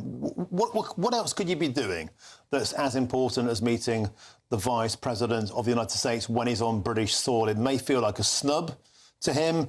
And also, we must talk about the fact that it looks political. If Robert Jenrick, who many see as like a leader over the sea, a leader in waiting, he sees himself as potentially the next leader of the Conservative Party. If Robert Jenrick is meeting with J.D. Vance and Kemi Badenoch isn't, what does that say to the people of America? Who's really in charge of the Conservative Party? Very much. Who is the opposition? I mean, if Nigel Farage met him, and a lot of people think that Reform now is the opposition in this country rather than the Conservative Party, that's an impression that Kemi Badenoch would want to change. Best way of doing that is when you've got a foreign leader in town, you go and have talks with them.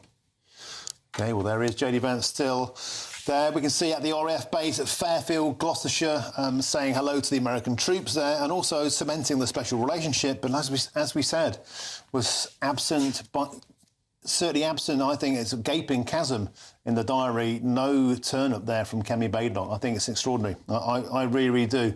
I think you should certainly find time to meet with J.D. Vance when he's over here in the country. Now, moving on. A million more Britons have been parked on jobless benefits that do not require them to ever look for work. And that's since the Labour Party took power. New data out today shows. Now, that means that more than 3.7 million people, or almost half of those currently claiming Britain's main unemployment benefits, universal credit, are now exempt from even having to bother to look for a job.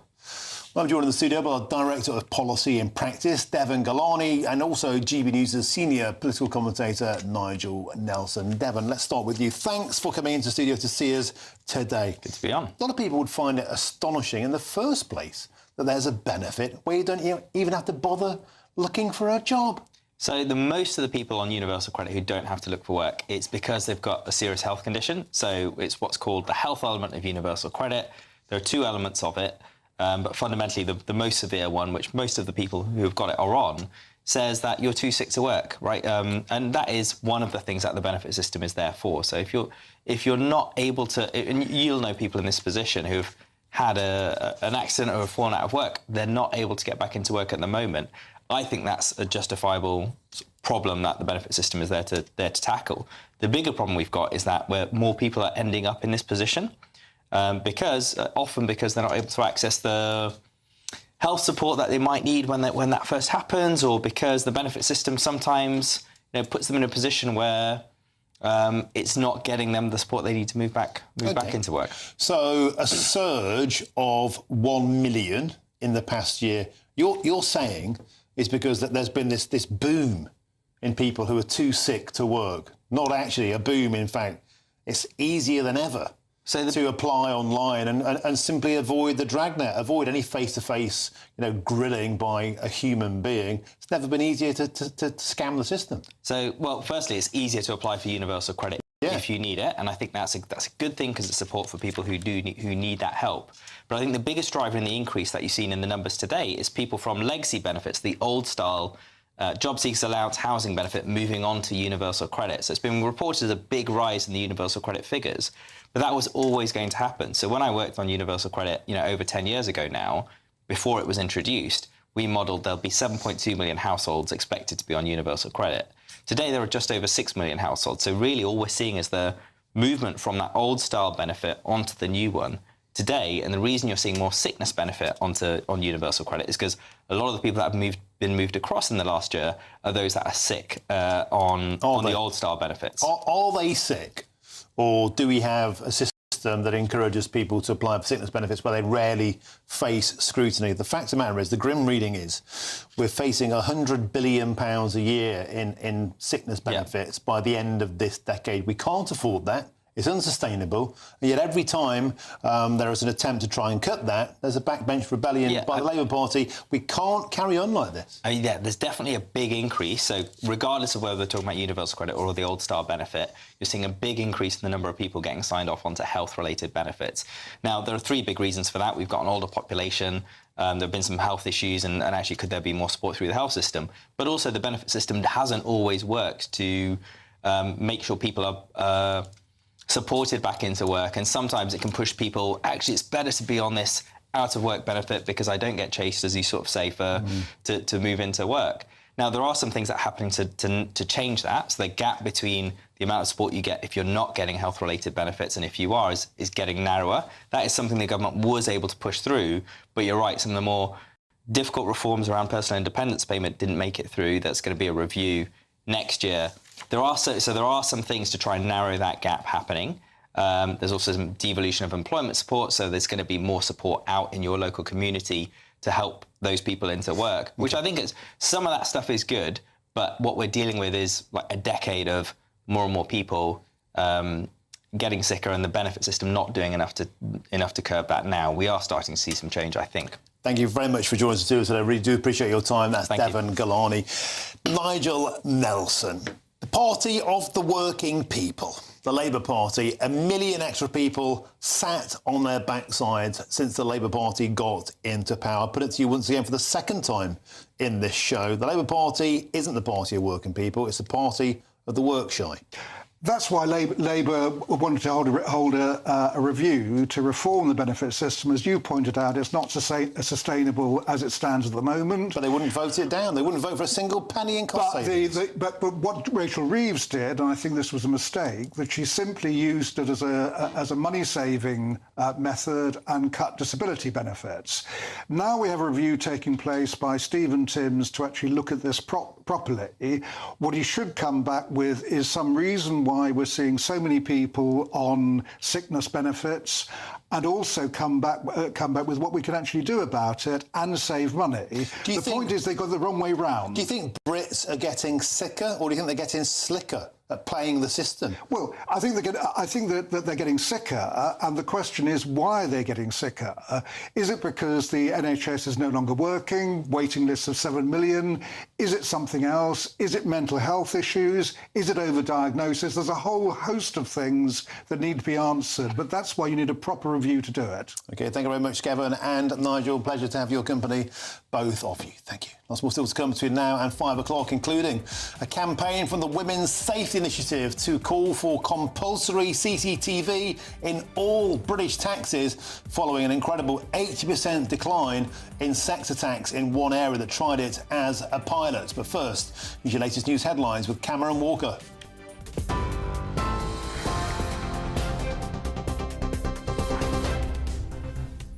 Martin, thank you. Good afternoon. The headlines from the GB newsroom. A record 107 migrants have arrived in the UK on a single small boat in what officials say is a worrying new development in the Channel crossings crisis. Authorities fear the larger boats could allow people smugglers to send even bigger groups across.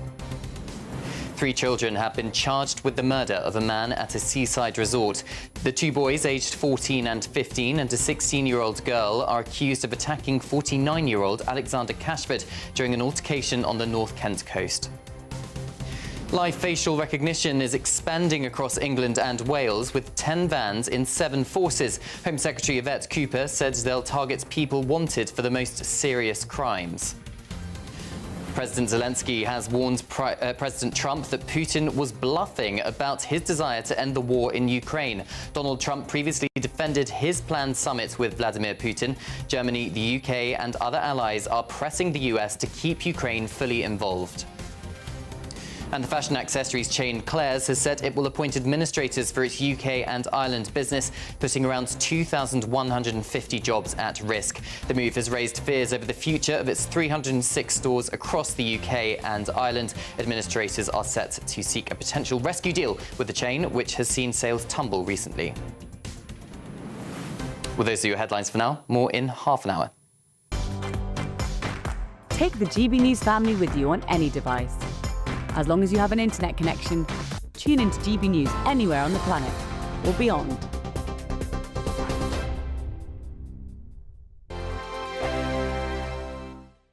Very good afternoon to you. I'm here with your GB News weather forecast from the Met Office.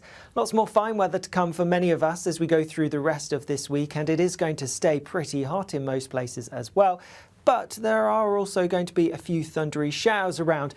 The area of low pressure that's currently to the west of the UK, it's not particularly deep, and so it's not bringing much in the way of unsettled weather, but it is allowing for us to get some hot air from the south, and that's leading to temperatures being so high, and it is also bringing the risk of some thundery showers. Breaking news, US President Donald Trump is visiting the Kennedy Center in Washington, D.C. Let's go right there now. To do that, sir, you'll get much higher ratings. I said, I don't care, I'm president of the United States. I won't do it. They said, please. And then Susie Wells said to me, sir, I'd like you at our house. I said, okay, Susie, I'll do it. That's the power she's got. But I just, so I have agreed to host. Do you believe what I have to do? And I didn't want to do it, okay? They're going to say, he insisted. I did not insist. But I think it will be quite successful, actually. It's been a long time. I used to host the Apprentice finales, and we did rather well with that. So I think we're going to do very well because we have some great honorees, some really great ones. Since 1978, the Kennedy Center Honors have been among the most prestigious awards in the performing arts. I wanted one. I was never able to get one. This year, it's true, actually. I would have taken it if they would have called me. I waited and waited and waited, and I said, the hell with it. I'll become chairman. And I'll give myself an honor. Maybe I'm going to honor, next year we'll honor Trump, okay? This year, the board has selected a truly exceptional class of honorees. I mean, really exceptional. First is country music star, actor, and producer George Strait.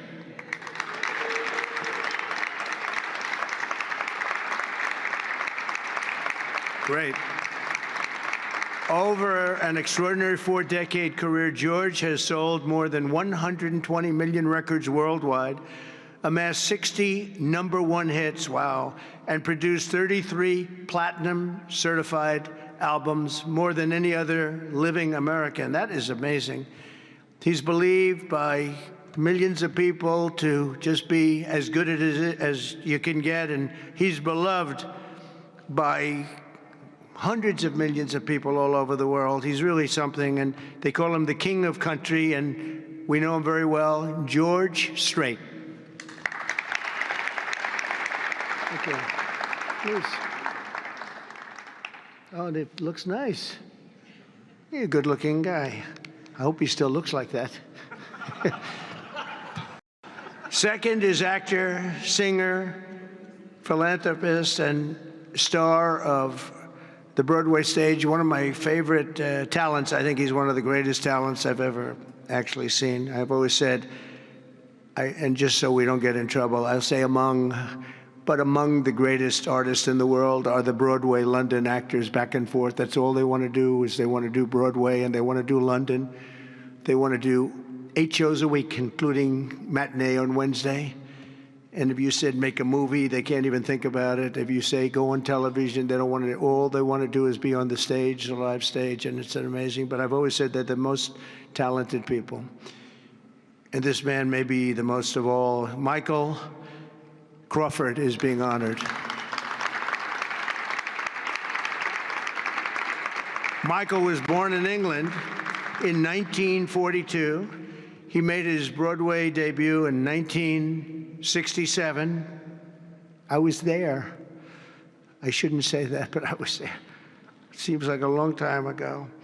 And he became an international sensation in the 1980s for his original portrayal of the Phantom of the Opera, one of the greatest ever, ever, ever, ever. You don't see him like that very often. Winning him the esteemed Tony Award for Best Actor in a Musical. He's won so many awards. Michael is truly a generational talent, had a voice that was unbelievable. It was unbelievable. There's never, I don't know, it's Luciano Pavarotti had a very different voice. The power was incredible, magnificent. Michael had a different kind of a voice. These are just unbelievable talents. But Michael is very special and one of the greatest roles in the history of Broadway. And nobody did it like him. Michael Crawford, thank you very much. Great guy. Next, we look forward to honoring 3-time Oscar nominee, Golden Globe Award winner, an action movie icon, and a friend of mine. He's a very unique man. He's somebody that doesn't do these things. I said, I wonder if he'll accept, because some people don't really want to be honored. They don't care. But he was very honored to be honored, I will tell you. He's a very special guy. A real talent, never been given the credit for the talent. There was nobody else could have done the roles that he did like he did. I'm not even close, and they've tried, and they didn't work out too well. His name is Sylvester Stallone.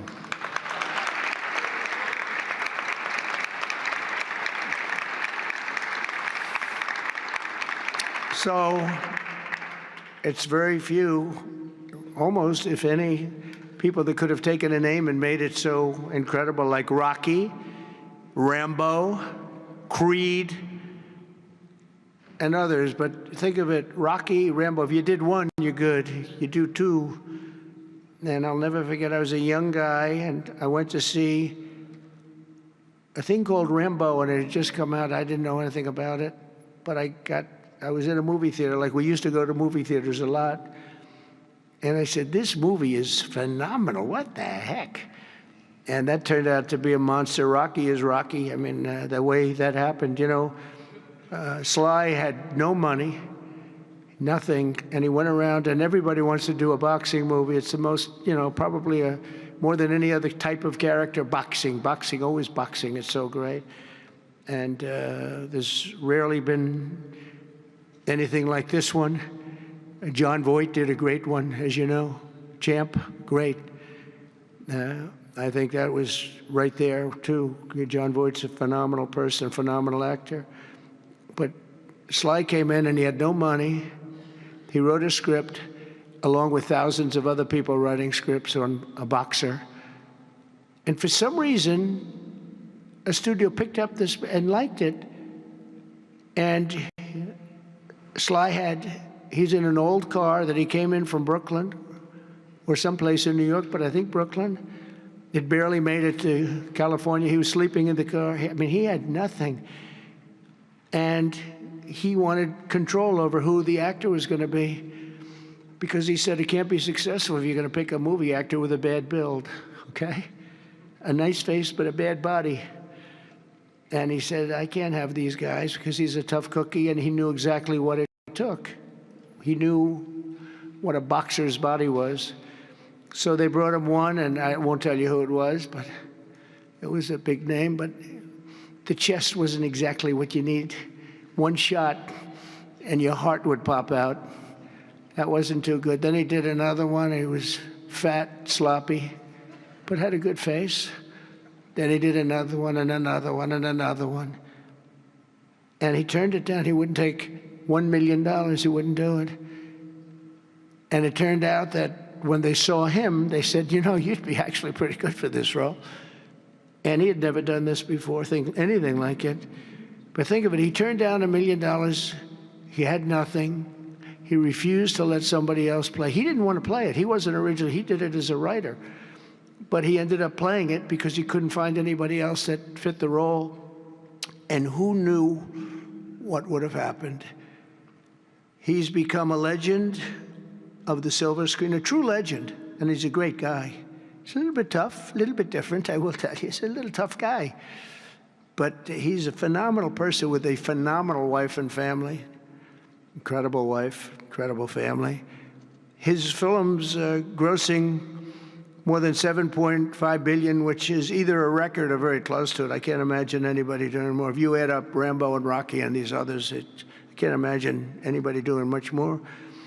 7.5 billion worldwide over the course of 6 decades. And Sly is a pillar of the really American pop culture and a Hollywood superstar like few others, and one of the biggest names on the Hollywood Walk of Fame. In fact, the only one that's a bigger name on the Hollywood Walk of Fame, they say, is a guy named Donald Trump. I'm on the Hollywood Walk of Fame too, if you can believe that one. But he's amazing. He's really amazing. And he's actually a great actor.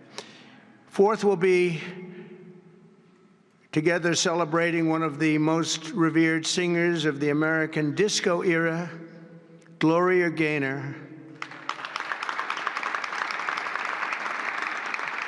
Best known for her chart-topping 1978 hit, I Will Survive. Gloria won the 1980 Grammy for Best Disco Recording, and her song was inducted into the National Recording Registry in 2016. 4 decades later, Gloria won a second Grammy in 2020 for her gospel album, Testimony, which is incredible. Truly a historic achievement.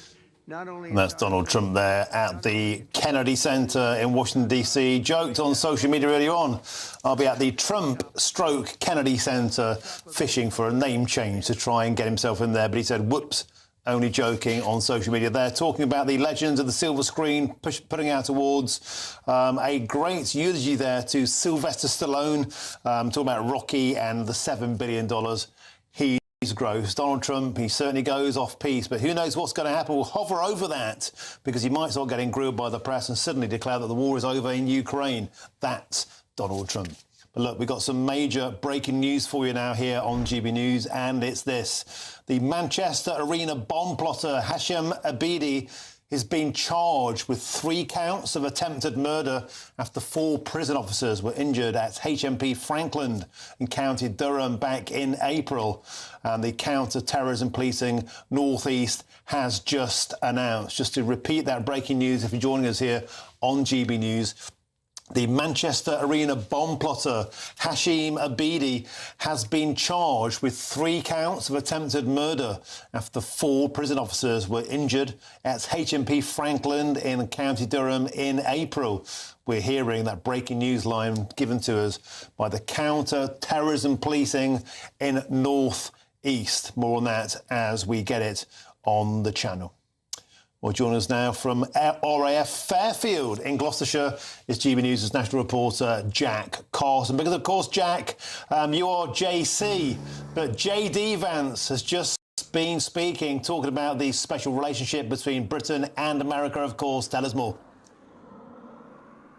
Yeah, well, we took his words, didn't we? Speaking and addressing US troops who are based here in Gloucestershire. He talked about very proudly the role that they play within the American administration. He talked about the United Kingdom and reaffirmed that commitment that we are one of their great allies. Talked about how proud he was of the special relationship. He delved into and told the troops a little bit, didn't he, about his week that he's had here in the UK on holiday. It's been a busy holiday with him meeting, as he mentioned, the Foreign Secretary David Lammy in Kent, and also, of course, as he put it, leaders and political leaders, not only in Europe, in a press conference today, which I'll come on to a little bit later, but also those political leaders such as Robert Jenrick and Danny Kruger, who he's met with this week, Chris Philp as well, the likes of Nigel Farage that he's also met with. Nigel Farage saying that it was great to see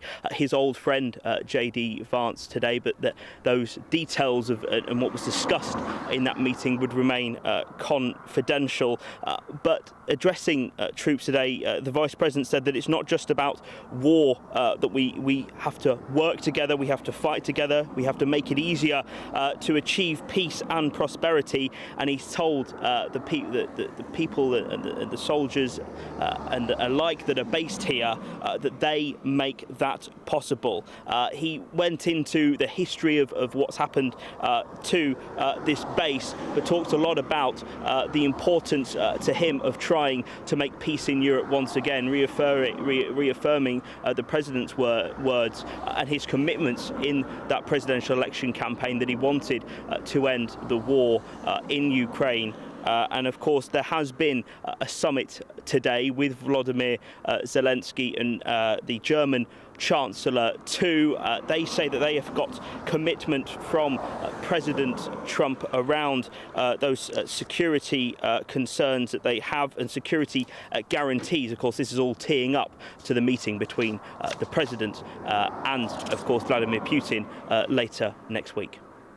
Well, thank you, JC there. Jack Carson at RAF Fairfield reporting on JD Vance in Britain. Thank you. Now, the campaign group, the Women's Safety Initiative, have launched a petition calling on the government to pass a law requiring all taxis in the United Kingdom to be fitted with mandatory CCTV cameras to ensure the safety of both passengers and drivers, and in particular, of course, women from sexual assault. Well, let's speak now with the founder and the director of the Women's Safety Initiative, Jess Gill. Jess, once again, thank you for the work you do. The WSI is really leading the conversation on this. And this petition now, I think, is a magnificent idea. Tell us why you think we need it. Yeah, thank you so much for having me on, Martin. Basically, this campaign was brought to my attention when the councillor Daisy Blakemore, who was, I believe, Britain's youngest councillor, she's only 19, was bullied out of the Labour Party for simply advocating for CCTV in taxis. This was after she heard several complaints from her constituents, both taxi drivers and also people who've used taxis, saying that they felt unsafe, that they've been sexually harassed. So she was simply representing her constituents. But because the majority of taxis in her area were Pakistani and she made note of that, she was cancelled by her party and bullied and kicked out of it. And also she's received death threats, she's been harassed, and it's honestly just shocking the amount of abuse she's received. So at WSI, we wanted to create this campaign campaign and support her with it, because it is a desperately needed campaign. I mean, sexual assaults in taxis have increased by 73% over the past decade, and they've often been a hotspot when it comes to grooming gangs, for example.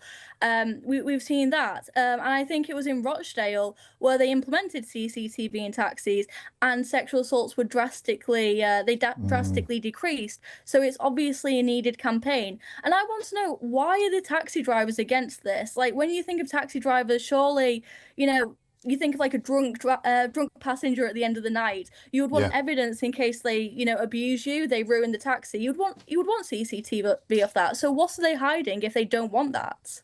And Jess Gill, as I understand, there was a pilot scheme in the Portsmouth City Council area, and there was an 80% reduction in reported sexual or violent incidents in these vehicles. So it clearly works. Jess Gill, if people want to sign this petition, where can they find it? They can find it on our Twitter account, Women's Safety Initiative, or simply just type in CCTV on taxis, and it should come up. And it's a parliamentary petition that we're aiming to get 100,000 signatures on over the next few months. And if it gets the 100,000 point, of course, it will force a parliamentary debate. It will force them to take action. And I just find it incredible that a councillor was forced out of their job simply for trying to protect women. I really do. Yeah, absolutely. Well, this is why WSI is needed, to give that support for the women who are brave enough to speak about this, because such a simple thing as advocating for CCTV in taxis is a cancelable offence if it offends the wrong people, and we're here to fight against that. OK, well, Jessica, I'll make sure that I give that petition a boost on my social media feed. People sign that, we can have an important debate. And thank you once again, Jessica, for the Women's Safety Initiative and all we do. Thank you very, very much. Quick blast from Nigel Nelson. Nigel, there can't be any reason to not go ahead with this, can there? No, there can't. It is perfectly sensible. It will enhance safety for women, especially what's been happening in taxis. You mentioned where the grooming gangs were, which is an example of it. But yes, why would the taxi drivers object to having some evidence of people abusing them in the back of their cabs? Thank you very much. Superb stuff, Nigel Nelson. Now stick with us, because coming up next we'll be live in Waterlooville. The Battle of Waterlooville has been won by the victorious locals who are celebrating getting a housing asylum seeker kicked out of their area. That's next with me, Martin Daubney, on GB News. First is your weather.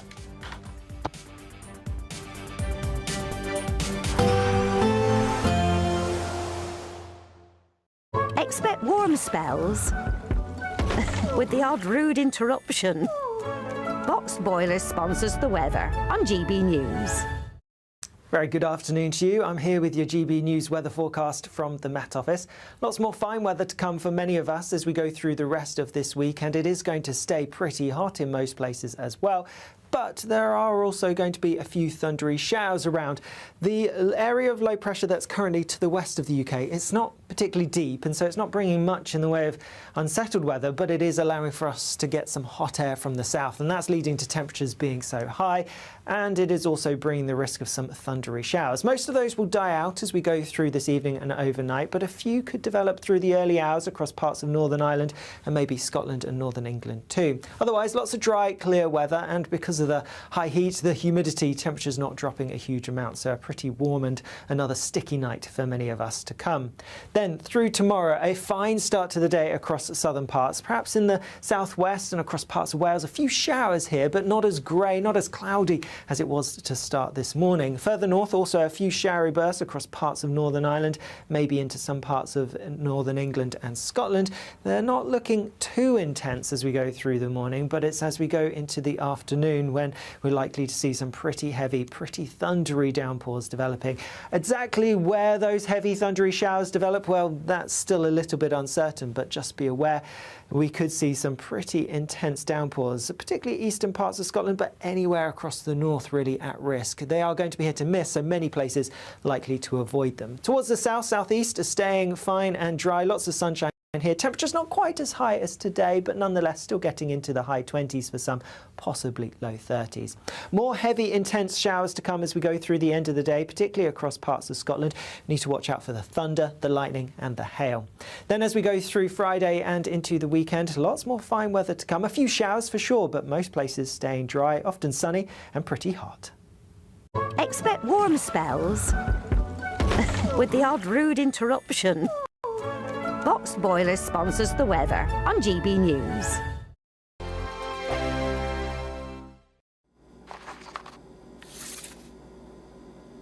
Crash Law 24 sponsors GB News Traffic and Travel Report. Good afternoon, this is the latest AI travel news from gbnews.com. The A9 southbound near Keir roundabout is partially blocked by a broken down vehicle. The M4 eastbound is closed from junction 46, Llangyfalach, to junction 45, Wynnesforgan, with diversions. The A64 westbound near York is closed due to a vehicle fire. There are 30-minute delays on the M55 eastbound between junction 2 and the M6 due to congestion. In Oxfordshire, the M40 northbound exit at junction 10 is closed due to an overturned vehicle, and on the trains there is major disruption at Birmingham New Street, affecting Avanti West Coast and cross-country services. For more travel news, go to gbnews.com. Crash Law 24 sponsors GB News Traffic and Travel Report. We want to send some of those monthly financial stresses packing this August with your chance to be mortgage or rent-free for 12 whole months. We'll give you a cash lump sum that equals 12 of your monthly mortgage or rent payments, right up to an amazing £20,000. We'll also throw in an extra £5,000 on top of that for good measure. For another chance to win, text WIN to 63225. One entry costs £2.50 plus one standard network rate message, or text BONUS to 63225. 5 entries cost £5 plus one standard network rate message. Go to gbnews.com/win. Entry start at £2.50. Call 0903 686 3232. Calls cost £2.50 plus your network access charge. Or post your name and number to GB15 PO Box 8690 Derby DE1 9TT. UK only. Entrance must be 18 or over. Lines close at 4 p.m. on the 29th of August. Please check the closing time if listening or watching on demand. Good luck. Welcome back to Britain's Newsroom with Andrew and Beth. Hello everyone, Patrick Christie's here. I'm Michelle Duke, Britain's News Channel. Access the stories that matter to you. Take the GB News family with you on any device. And as long as you have an internet connection, tune in to GB News anywhere on the planet or beyond. GB News, the People's Channel, Britain's News Channel. You've read the headlines, you've heard what those in power have to say. How about now we actually get to the truth? They would pay attention. We go beyond the political theatre and tell you what's really going on behind the scenes. For a massive council tax hike, one of the biggest in the UK. Others follow their lines, but we go off script. You sound like a broken record, just like week after week. Cutting through the narratives and giving you unique perspectives. That's Ben Leo tonight, Saturdays and Sundays from 9 p.m. on GB News, Britain's news channel.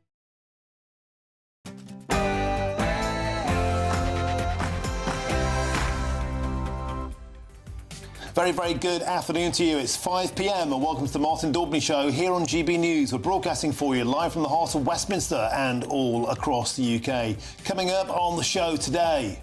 The way to make it work is to smash the gangs that are running the vile trade. And the serious answer is to smash the gangs. Here's the problem. The government are not smashing the gangs, as people smuggling arrests are actually 16% down under the Labour Party. And meanwhile, yet another grim record has been broken today as 107 illegal migrants landed ashore in Dover in that craft. Look at it. It's a giant new craft. It's a super dinghy. It's as big as a beach whale. 150 people could cram onto that. It's another grim record for the Labour Party. And locals in Waterlooville are jubilant because a dedicated and prolonged protest against a luxury asylum seeker complex, they called it the Battle of Waterlooville, it's finally paid off. And our man Charlie Peters will be live from the scene as locals celebrate they've managed to close down their local asylum hotel.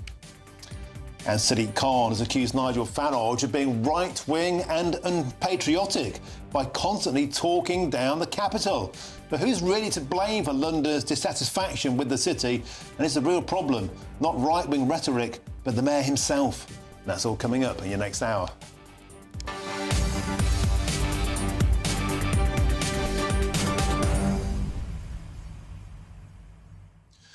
On the show, it's a pleasure to have your company. Shortly, we'll be live in Waterlooville. Waterlooville, the constituency of Suella Braverman, Conservative MP and, of course, former Home Secretary, been very outspoken on immigration in the past and the luxury asylum complex in her constituency. She's been on this show multiple times, as have campaigning locals, peaceful, working class people saying this is simply the wrong place for something like this.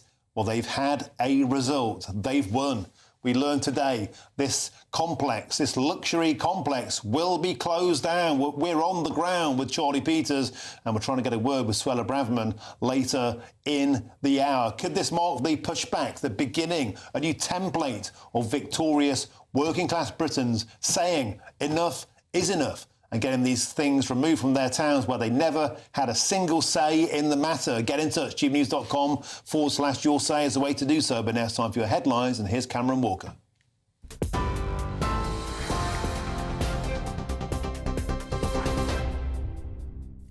Martin, thank you. Good afternoon. Here are your latest headlines from the GB Newsroom. And some breaking news. Manchester Arena bomb plotter Hashem Abedi has been charged with 3 counts of attempted murder after 4 prison officers were injured at HMP Frankland in County Durham in April. Abedi has also been charged with 1 count of assault occasioning actual bodily harm and 1 count of unauthorised possession of a knife or offensive weapon. He is due to appear at Westminster Magistrates Court on Thursday, September the 18th, and remains in prison. Any more details on that story, we'll bring that straight to you. The largest number of migrants ever recorded on one vessel has crossed the English Channel, with 107 people packed into an 18-metre inflatable. The extra-long boat, which is 7 metres longer than the rafts usually used by people smugglers, was intercepted and taken to Dover Harbour, where it is being examined by Border Force. Officials warn the bigger boats could carry more migrants per crossing at a time when arrivals have already reached record levels. Today alone, around 200 migrants have reached UK waters. The Shadow Home Secretary, meanwhile, Chris Philp, says he was threatened with a machete while visiting an illegal migrant camp in Calais. Mr Philp was in France to observe small boat activity along the coast. So far this year, almost 27,200 migrants have crossed the Channel, up 47% on the same point in 2024. But a Labour source has told GB News that Chris Philp has a brass neck to act as though he is just learning about the migrant crisis, adding illegal crossings exploded under his watch when he was Immigration Minister. And live facial recognition is being rolled out across England and Wales as part of a major overhaul of neighbourhood policing. 10 camera-equipped vans will be deployed in 7 police force areas to target sex offenders and suspects wanted for the most serious crimes. The Home Office says the algorithm has been independently tested and will be used only in specific circumstances with robust oversight. Privacy campaigners have raised concerns, but Police Chief insists the technology is used ethically and has already helped locate thousands of offenders. The fashion accessories chain Calais has said it will appoint administrators for its UK and Ireland business, putting around 2,150 jobs at risk. The move has raised fears over the future of its 306 stores across the UK and Ireland. Administrators are set to seek a potential rescue deal for the chain, which has seen sales tumble recently. Now, police forces are being encouraged to name the ethnicity and nationality of suspects in high-profile or sensitive investigations to counter misinformation under immediate changes from the National Police Chiefs Council. The move, which is backed by ministers, follows incidents where a lack of detail fueled false rumours, including the Southport murders that preceded riots last year. Details will still be released at the discretion, though, of individual forces, and immigration status checks will remain the Home Office's responsibility. Critics warn it could create unrealistic expectations for disclosure in every case, but Policing Minister Dame Diana Johnson says the guidance will bring greater transparency and public confidence. I would really welcome the openness and transparency of giving that information about ethnicity and nationality at the point of charge. We will give names and addresses often at that point, but in these high-profile cases, it's absolutely right that that transparency is there and that the information is provided. In terms of asylum seekers and the status of any claim they're making, that in future, in cases, that will be looked at and that information could be made available. We're working through now how that would actually work. President Zelensky has warned President Trump that Putin is bluffing about his desire to end the war in Ukraine. Donald Trump previously defended his planned summit with Vladimir Putin, and Prime Minister Sir Keir Starmer has said there is a viable chance of reaching a ceasefire in Ukraine. It now exists, and Zelensky is in Berlin for today's video call with leaders, including Prime Minister Sir Keir Starmer. He's also said that our support for Ukraine is unwavering, but Moscow has repeated its peace terms, demands which Kyiv and European leaders say are unacceptable. And Israeli airstrikes have hit Gaza for a third day, with local officials reporting widespread destruction and difficulty reaching casualties. Israel's war cabinet has approved plans to take control of Gaza City, saying it is targeting remaining Hamas strongholds. The IDF describes this situation as the beginning of a new state of combat. The UK, EU, Australia, Canada and Japan have warned of famine in Gaza and called for immediate steps to improve aid access. Israel denies there is starvation and says Hamas is responsible for civilian suffering. Well, those are your latest GB News headlines for now. I'm Cameron Walker. More in half an hour.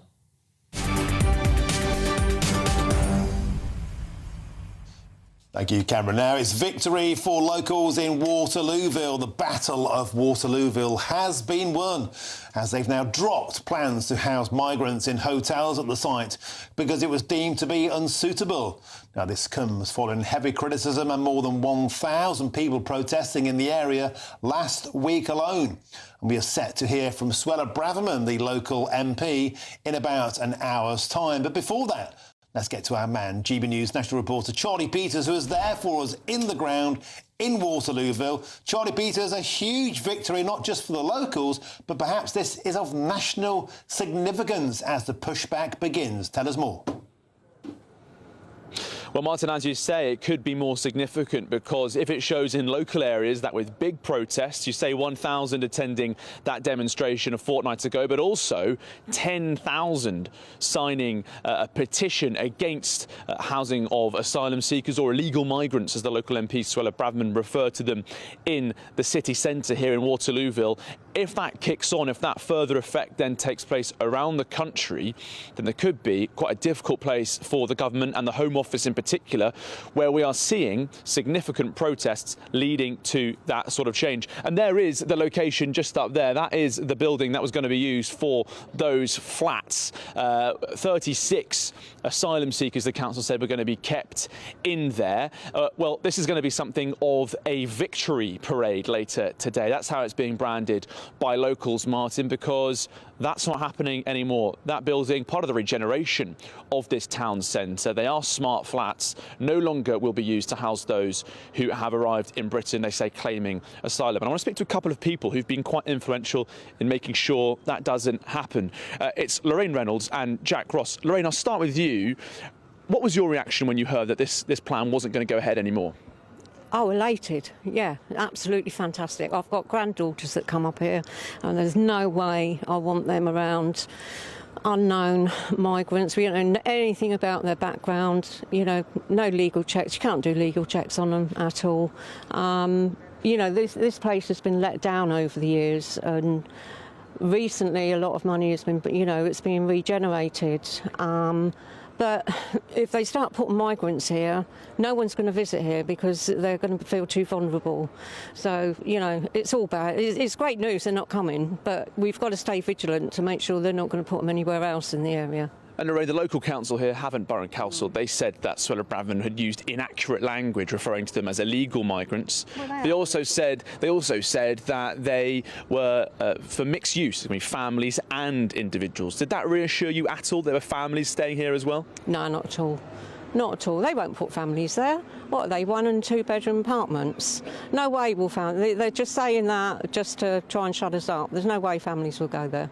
And you say you want to remain vigilant. Does that mean that locals here, you fear that this could happen again? There could be other developments? Looking for other places. You know, Havant Borough Council are under strict orders to put migrants somewhere. So, you know, they're going to still try and find other places. And when we find out where they are, then we'll do the same again. OK, Lorraine, I want to speak to Jack now. So, Jack, obviously you were quite influential in organising this protest. Over 1,000 people arriving to demonstrate against the use of the flats. Why do you think so many local people got involved in that? Because it's a completely inappropriate location to put these people. As Lorraine mentioned, this high street is largely kids which hang around, and unfortunately, if you stick a load of people who are undocumented, and we've seen across the country hang around in children's parks, just up the road in Portsmouth have been raping local women, it's a huge problem to put them into this community. That's allegedly, it's an ongoing case, that's a charge, and that man denies those charges. But there's still active concerns in the area. Very much so, and we see across the country, wherever the migrants move in, attacks on local women and children go up, drug use goes up, and antisocial behaviour increases. And this is already quite an impoverished town centre, and we just don't need something like that being moved into this area. Jack Ross, thank you very much for your time, and you too, Lorraine. So, we are expecting Suella Braverman to be here speaking later at 6 o'clock. We don't know if there'll be 1,000 like we had just 2 weeks ago, Martin, for that demonstration, but it is being termed as a victory parade. A lot of elated locals we've been speaking to in the last hour, and a lot of police officers also gathering nearby. We've seen a few vans and a few constables on the high street trying to check how many might turn up here later. It was peaceful last time, and we're expecting a celebratory attitude later. Thank you, Charlie Peters there, live in Waterlooville. And we'll cross back to you later in this hour as things develop. Thank you, Charlie Peters. Let's get back to studio now for some reaction. I'm joined by GB News' senior political commentator, Nigel Nelson, and also the historian and the broadcaster, Rafe Hale-Manku. Gentlemen, welcome. Rafe, I'm going to start with you on this occasion, because there's a feeling now, is there not, that with these nationwide protests, the genie is out of the bottle and it can't be put back in. It's flipped now, this, from being a far-right issue, the words of the Prime Minister just a year ago, to one of women's safety, of community cohesion. Working class communities, as we saw there, rallying around and saying enough is enough. Waterlooville, do you believe, is an isolated incident, or could this be the beginning of a nationwide pushback? Absolutely. Something has changed in this country. The British people have had enough. I'm reminded of G.K. Chesterton, who said, "For we are the people of England that have not spoken yet." Well, they found their voice. They found their voice in Waterlooville. Congratulations to all of those people who powerfully and peacefully demonstrated. And you are going to see a sea change now, because it takes a lot. The British people are some of the most tolerant in the world, but they have seen their towns deteriorate and change beyond all recognition. They see the safety issue to their wives, their daughters, their sisters. We've had horrible accounts of things that have happened. But it's also the injustice. They see people waiting on housing lists. Suddenly they are leapfrogged over by people who've just arrived and are given priority and given luxury housing. That sticks in the craw. It goes against the idea of British fair play. This is going to be a change, and I think you're going to see, because these migrant hotels are right up and down the spine of the country now, and the people of England will no longer be denigrated, be besmirched as being far right. They were reticent to speak out in the past because of people like Keir Starmer calling them far right thugs. They're not buying it any longer. They're coming out and they're going to be speaking about this increasingly. And it's going to get worse, because when you clear out migrant hotels, people think that's the solution. These people are going to be going into private accommodation. It's one thing to have migrants on a golf course on the outskirts of town. When they're leaving there and they're living right next door to your families or across from a primary school, it's going to become an even stronger issue in the months and years ahead. And just to repeat that was retail units there. We said it was an asylum hotel. They're retail units above shops, basically flats above shops, being converted into accommodation for asylum seekers.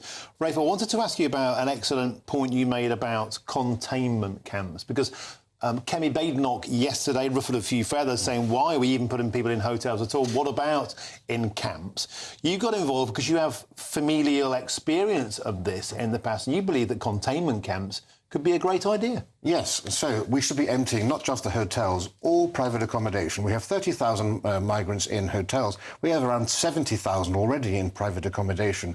Now, I've been campaigning every week for about 3 years to empty them all and put them into camps. I'm very pleased that Kemi's clearly been listening to me and adopted this policy, but I've heard such hysteria, such absurdity from people on the left. One historian said, well, no one should use the word camp, it's reminiscent of concentration camps. Well, that will come as news to people from Butlins holiday camp. But after the Second World War, there were 250,000 Polish refugees in Britain who couldn't go back to Poland because it had become a communist dictatorship. That included 100,000 women, children and the elderly and others. And they were resettled in Polish resettlement camps. They lived in these camps for 10, 15 years. My mother's cousins were in those camps. They fell in love, they got married in those camps. I knew those ladies all my life. They never complained about the conditions. They were happy and grateful to be given opportunity. And those were 1940s style primitive barracks and Nissen huts. The camps of today will be much more improved.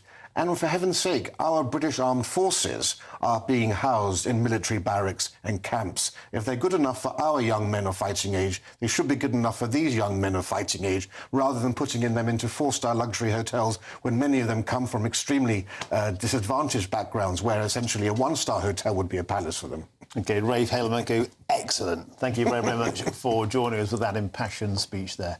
Now, moving on, the Shadow Home Secretary Chris Philp has been in Calais today on his own fact-finding mission.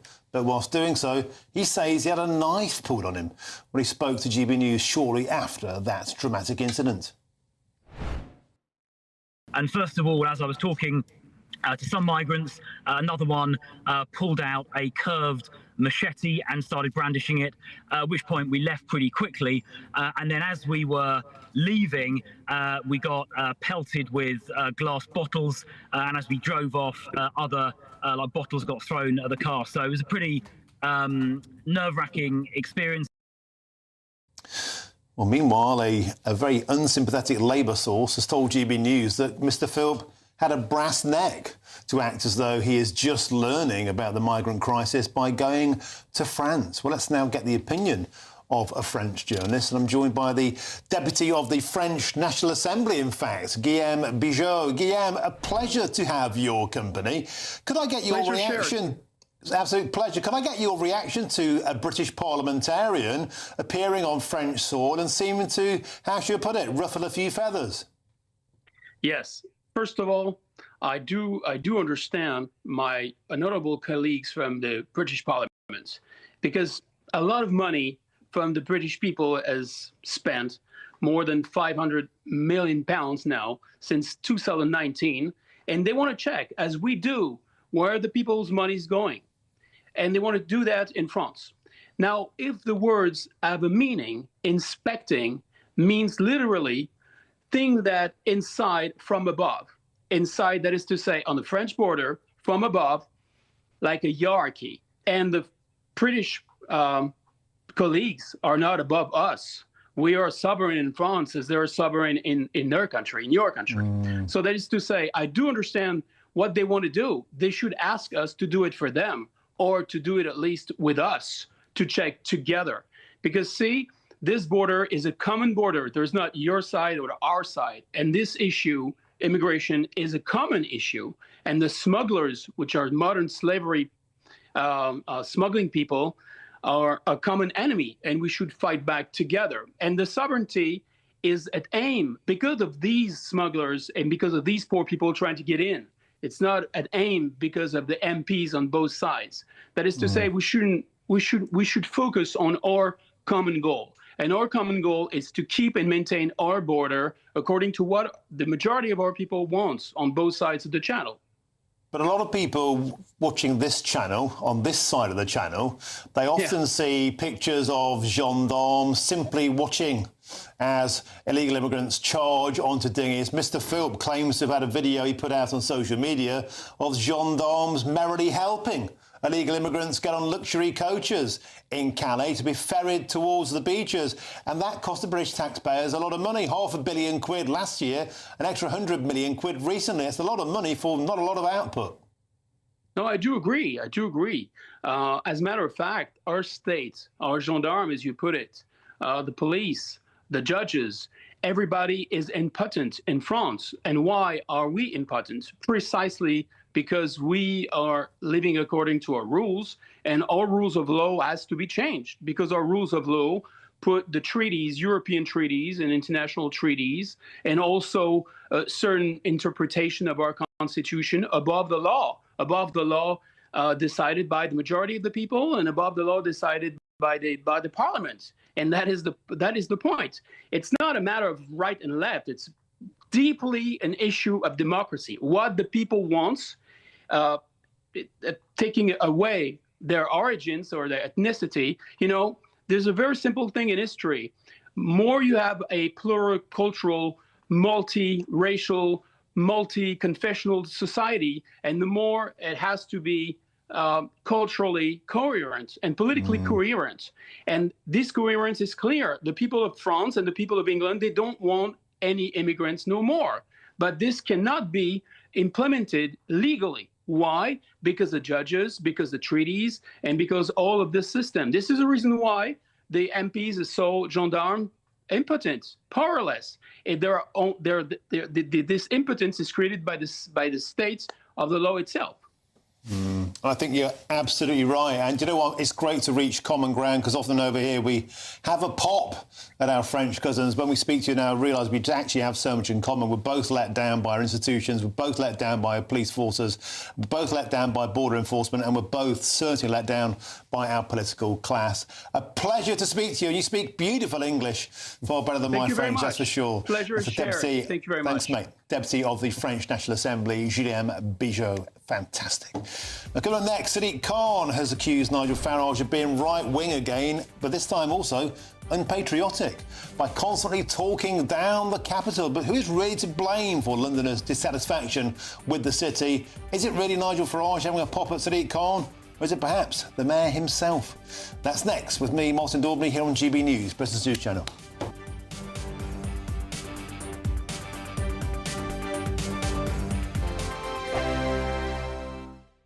At GB News, we love to hear from you, our loyal community. So drop us a line at gbnews.com/yoursay. There you can talk to each other and also to the presenters live on air.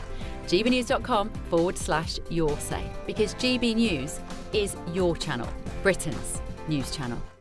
Hi, I'm Michelle Dewberry, and my show is your opportunity to cut through all the noise and dive in headfirst to some robust debates. Ideas clash. Situation, isn't it? Because the failure is... You're deliberately avoiding my point. Nothing's held back. And if you think this is the end of it, wait for more. And we do not shy away from the difficult stuff. Sometimes I want to shake people and say, if only you understood. So join me on Jubes & Co. weeknights at 6 p.m, only on GB News, Britain's news channel.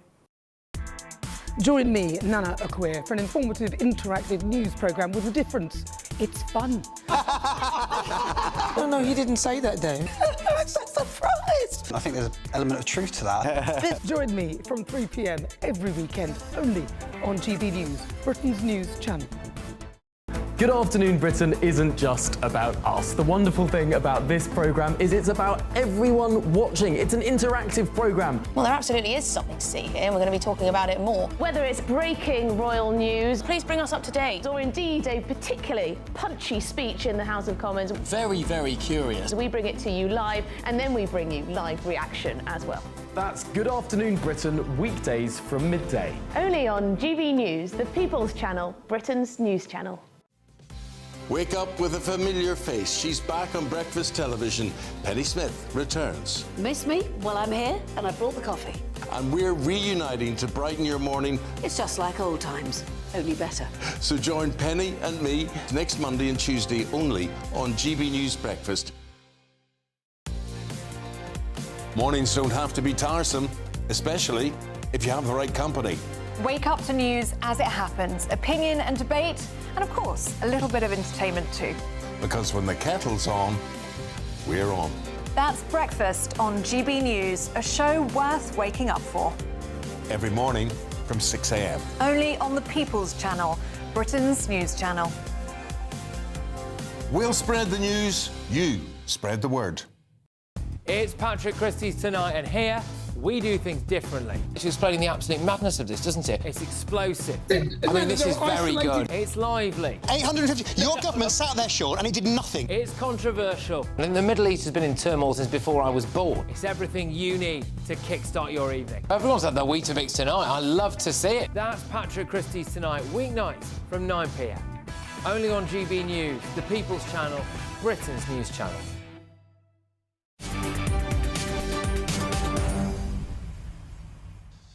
It's 5:26, and it's been reported that Sadiq Khan is going to launch a major fight back against what he believes are Donald Trump-inspired attacks on London by the Tories and Reform UK. Now, the Labour Mayor for London thinks the capital is increasingly being put on the front line of the nation's culture wars. Let's now speak with Kevin Schofield, the political editor at HuffPost UK. Kevin Schofield, welcome to the show. Sadiq Khan is fighting back. He thinks the problem isn't him, but his political opponents.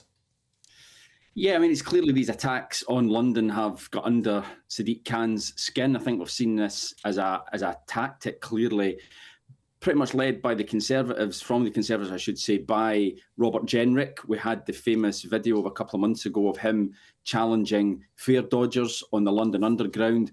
We've also had Nigel Farage recently, as part of Reform's promise to crack down on crime if they win the next election, highlighting crime in London. We've read lots of reports about people having their phones snatched in the middle of the street, never seen their phone ever again because the police just can't get them back. And as I said, as reporting HuffPost this morning, Sadiq Khan is sick to the back teeth of it, so he wants to hit back, and yeah, he's using pretty punchy language. Well, what he could do to hit back is, rather than having a pop at Nigel Farage and Robert Jenrick, he could have a pop at the phone snatchers. It's like 1 in 170 snatch thefts are solved in London. 1 in 20 muggings are solved. The vast majority of knife crime happens in 5 streets around the West End, which are simply becoming no-go areas for tourists. People being stabbed for their Rolexes. You know, these are the headlines. These are the things that people think now about London. Perhaps it's not the messengers that he should address here, but the message. London feels more unsafe under Sadiq Khan. Yeah, I mean, part of this fight back that he's planning is to try and refute the message as well. I'm told it's going to be a social media blitz. They're going to be putting out lots of statistics which they say disprove a lot of what the Conservatives and Reform are saying as far as rising crime is concerned. There was a tweet on X that he put out a couple of days ago showing specific types of crime. Now, not all types of crime, obviously very selective choice of the categories, showing that crime has actually fallen in the capital. Now, he's trying to say that the picture being painted by his political opponents is an unfair one. That being said, they also say that they're putting more police in hot spots in London where people are more likely to get their phones snatched. But I dare say, if you are someone who does get their phone snatched, then that's not going to make much odds with you, is it? You're still going to be pretty angry that it's happened. But I think it's very interesting as well that he's mentioning Donald Trump. Now, we've seen in America in the last few weeks Donald Trump taking control of the police really in Los Angeles, saying that it's a terrible city, it needs cleaned up. Washington is the latest one this week. He says he's prepared to do it in other cities as well, other cities run by his political opponents. And what Sadiq Khan is saying is that what Reform are doing and what Robert Jenrick and the Conservatives are doing is coming straight from that playbook. So it's a fascinating political issue, I think, here, and you know, there's an awful lot at stake. The problem Sadiq Khan has is one of perception. And remember when he campaigned to get on the mayoral ticket in 2013, one of the central tenets was he called Stop and Search racist. He didn't like it. He thought it was divisive. And the bodies started to pile up. He didn't talk about sex crime in his statistics for the simple reason it's going through the roof. And Sadiq Khan, I think, can do a social media campaign all he likes, Kevin Schofield. The reality is the reputation of the city is in the gutter and the reputation of the mayor is alongside it. Well, you're right. I mean, it is all about perception, isn't it? As I said earlier, if you are someone who has their phone stolen or their watch stolen, you're not going to care if there's these statistics being put out showing, well, actually, overall, the numbers of these crimes is actually going down. You're going to demand that something is done about it. Now, at the moment, I think it's safe to say that the perception out there is that London, that crime is really bad in London. Now, whether or not the figures actually back that up, in a way, is neither here nor there. It's all about, as you say, perception. And it's incumbent now on Sadiq Khan and the team around him to try and turn around that perception, because people, come the next election, these are the types of bread and butter issues, crime, antisocial behaviour, that people will decide who to vote for. And if he's not able to turn around that perception, then he's going to be in a lot of trouble, as are Labour as a whole. Kevin Schofield, I think you're exactly right. You've nailed it. Great scoop in the HuffPost. Thanks for sharing it with us, Kevin Schofield. Now, playing quick blast H from Nigel Nelson. What? OK, let's not then. Plenty more to come throughout the rest of the show. I got shouted out there in the gallery, but now if you're travelling home from work or from school, here is your traffic and travel update.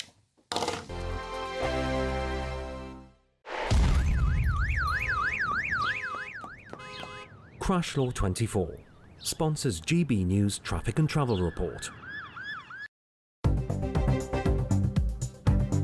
Good afternoon. This is the latest AI travel news from GBNews.com. A vehicle breakdown on the A9 causes congestion southbound near Keir roundabout. The A64 westbound near York is fully closed due to a vehicle fire. In Lancashire, the M55 eastbound faces a 20-minute delay. The M5 northbound has multiple lane closures, resulting in 1.5-hour delays. Oxfordshire's M40 northbound exit slip at junction 10 is closed after an overturned vehicle incident. Rail travellers face major disruptions affecting Avanti West Coast services through Birmingham New Street. For more travel news, go to gbnews.com. Crash Law 24 sponsors GB News Traffic and Travel Report.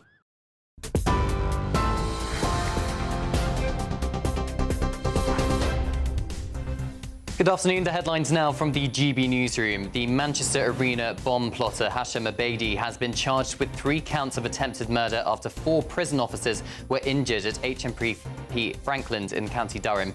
He's also been charged with 1 count of assault occasioning actual bodily harm and 1 count of unauthorised possession of a knife or offensive weapon. He's due in court next month and remains in prison. A record 107 migrants have arrived in the UK on a single small boat in what officials say is a worrying new development in the Channel crossings crisis. Authorities fear the larger boats could allow people smugglers to send even bigger groups across.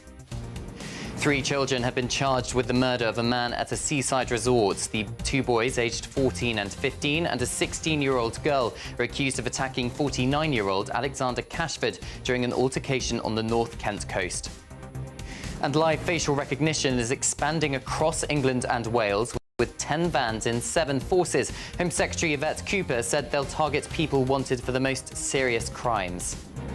And the Princess of Wales says it's never been more important to appreciate the value of one another as she launches her latest Mother Nature video on social media, celebrating the peak of British summer. Catherine previously credited the great outdoors for helping her own cancer recovery. Well, those are the latest headlines for now. More news at the top of the hour. Take the GB News family with you on any device. As long as you have an internet connection, tune into GB News anywhere on the planet or beyond.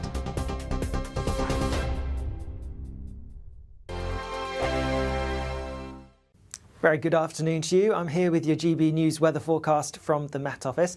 Lots more fine weather to come for many of us as we go through the rest of this week, and it is going to stay pretty hot in most places as well. But there are also going to be a few thundery showers around. The area of low pressure that's currently to the west of the UK, it's not particularly deep, and so it's not bringing much in the way of unsettled weather, but it is allowing for us to get some hot air from the south, and that's leading to temperatures being so high.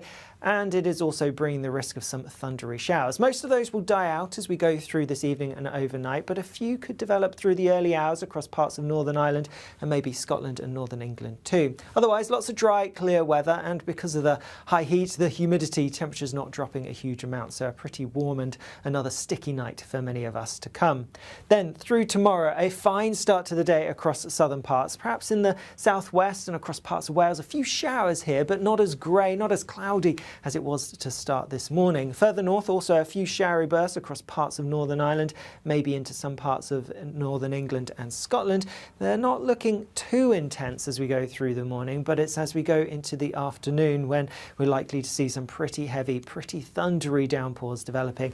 Exactly where those heavy thundery showers develop, well, that's still a little bit uncertain, but just be aware we could see some pretty intense downpours, particularly eastern parts of Scotland, but anywhere across the north really at risk. They are going to be hit and miss, so many places likely to avoid them. Towards the south, southeast, staying fine and dry. Lots of sunshine here. Temperatures not quite as high as today, but nonetheless still getting into the high 20s for some, possibly low 30s.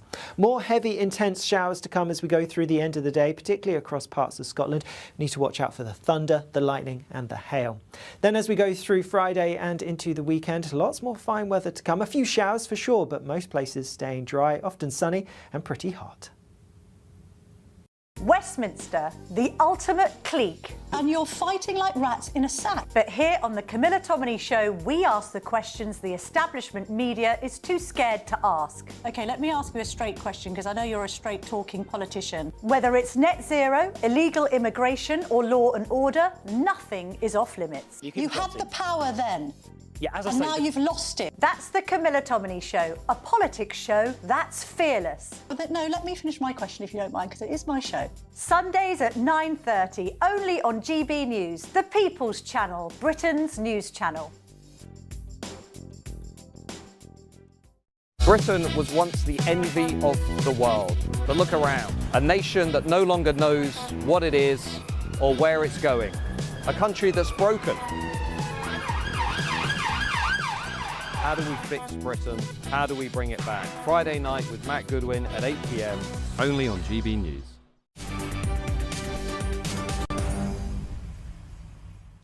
Welcome back. Time is 5:37. You're with me, Martin Daubney, on GB News. Now, under new guidance, police will now be encouraged to disclose the ethnicity and the nationality of suspects charged in high-profile and sensitive investigations. The Policing Minister, Dame Diana Johnson, said the government wants police to release these details in, quotes, most cases, with an aim of reducing the risk to public safety. Well, let's speak now with the former Chief Superintendent in the Metropolitan Police, Dr Victor Elisa, QPM. Victor, an absolute pleasure to have your company. Do you think this is the correct thing for the police to do? Good afternoon. In certain circumstances, absolutely yes, because if we look at the examples where the police have released that data, it's prevented probably innocent people getting attacked and it's prevented misinformation and it's maintained public order. So in certain circumstances, absolutely yes, but I wouldn't advocate it on a regular basis. A lot of people are feeling now that where information isn't given out, it's because the police are involved in some kind of cover-up. Now, Nigel Farage accused the government, Sir Keir Starmer himself and the police of cover-ups with Axel Cabana, of course, the Southport killer, and in lots of rape cases which have allegedly involved asylum seekers. There seems to be a code of silence, whereas when a white man drove a car into the Liverpool Football Club Premier League trophy celebration, it was very quickly, within an hour and a half, I covered the story live, it was an hour and a half, he was white. Is that evidence, would you say, of two-tier policing? No, certainly not. And I think it's evidence of really sensible policing to keep innocent people safe. I mean, the police did that with the incident of the driver after Liverpool celebrating the win of with the Premier League, because beforehand, there'd been the murder of the 3 girls in Southport, and people then automatically, look, I'll speak for me, when I heard of that incident, heard it in the news, my first thought was, oh, goodness me, what's happening here? And I was really pleased that police released that information very, very quickly, because I think it saved innocent people being attacked, because most people would have jumped to the conclusion, this is a repeat of what happened in Southport. So in that instance, it was the right thing to do. The other point you're making here, there is no reason whatsoever for the police in any particular service in any part of the country to cover up information that would actually give the public of whatever nationality, whatever background, whatever race, whatever social status, to cover up and not tell people the information that they need to tell them, because the police need information from the public to solve serious crimes and sensitive crime. So not to talk to the public deliberately to conceal information would be professionally unpalatable. OK, thank you very much for joining us. Great to have your company, Dr. Victor Elisa, QPM. Thank you. Nigel Nelson, get a quick blast from you on this diplomatic point there, the doctor. But a lot of people do say, when we hear Skegness man, Dublin man, you know, Peterborough man involved in a rape or an assault in their towns, it's often isn't. It's an asylum seeker, and that people just do believe that the police are selective because they don't inflame community tensions. Well, what Victor was saying there was they would take it by a case-by-case basis. That means the police can get some right and probably some wrong on the basis of that. But yes, they're doing two things. One is they're trying to ensure a fair trial for the suspect. The second they're trying to do is to make sure there isn't a riot on their patch. So the question of what information will come out, it sounds to me like it'll be a little bit too voluntary, that the code now is not certain enough so police forces know quite where they are. OK, thank you very much, Nigel Nelson. Moving on to our next story now. Oh, no, we've got a quick statement from the Home Office who said this. The public and police forces themselves want greater clarity on when, why and how information is released and the legitimate and compelling reasons it may need to be withheld. Now, Britain has yanked its way to glory, pulling off a gold medal win for the tug-of-war at the World Games in Chengdu. Now, the tug-of-war team toppled reigning champions Switzerland in a gritty, mud-splattered showdown to claim top spot on the podium. And the rope wrangling action isn't over yet, because the 2025 World Championships are just around the corner, kicking off this September in my home city of Nottingham. Well, I'm delighted now to be joined by the tug-of-war champion, that is Joe Birch. Joe, an absolute pleasure to have you. Oh, and you got a pitch invader there. Somebody else, surely. Joe Birch, it's fantastic to have a British champion. It's not the football, but look, you've won the tug-of-war championships and you beat the Swiss. You sent them cuckoo. Yeah, finally got one over on the Swiss. Thank you. Yeah, no, it's good. And what is it about the Swiss? You associate the Swiss with being any good at tug-of-war. Normally more associated with watchers, and is that your daughter there? That's it. This is Millie. Yeah, we've got Millie on hand here. Well, she's obviously got her old man sort of. Your family's having a little go here, mate. You got a whole tug-of-war team there, but on a serious point, the next generation. Tell us about how you win. I mean, I've had a tug-of-war myself, and I'm not bad at it. I wouldn't think after a couple of beers. It's all about getting your feet right, getting a good anchor right, getting all your position. Tell us how you win. Yeah, no, that's a lot. Yeah, dedication, train hard, win easy. But yeah, no, we've trained very hard. We've trained very hard for the World Games. When we got selected, it was discipline. Discipline with training, never missing training, doing that bit more, and your diet, your control, it's just and we're lucky enough we got the reward.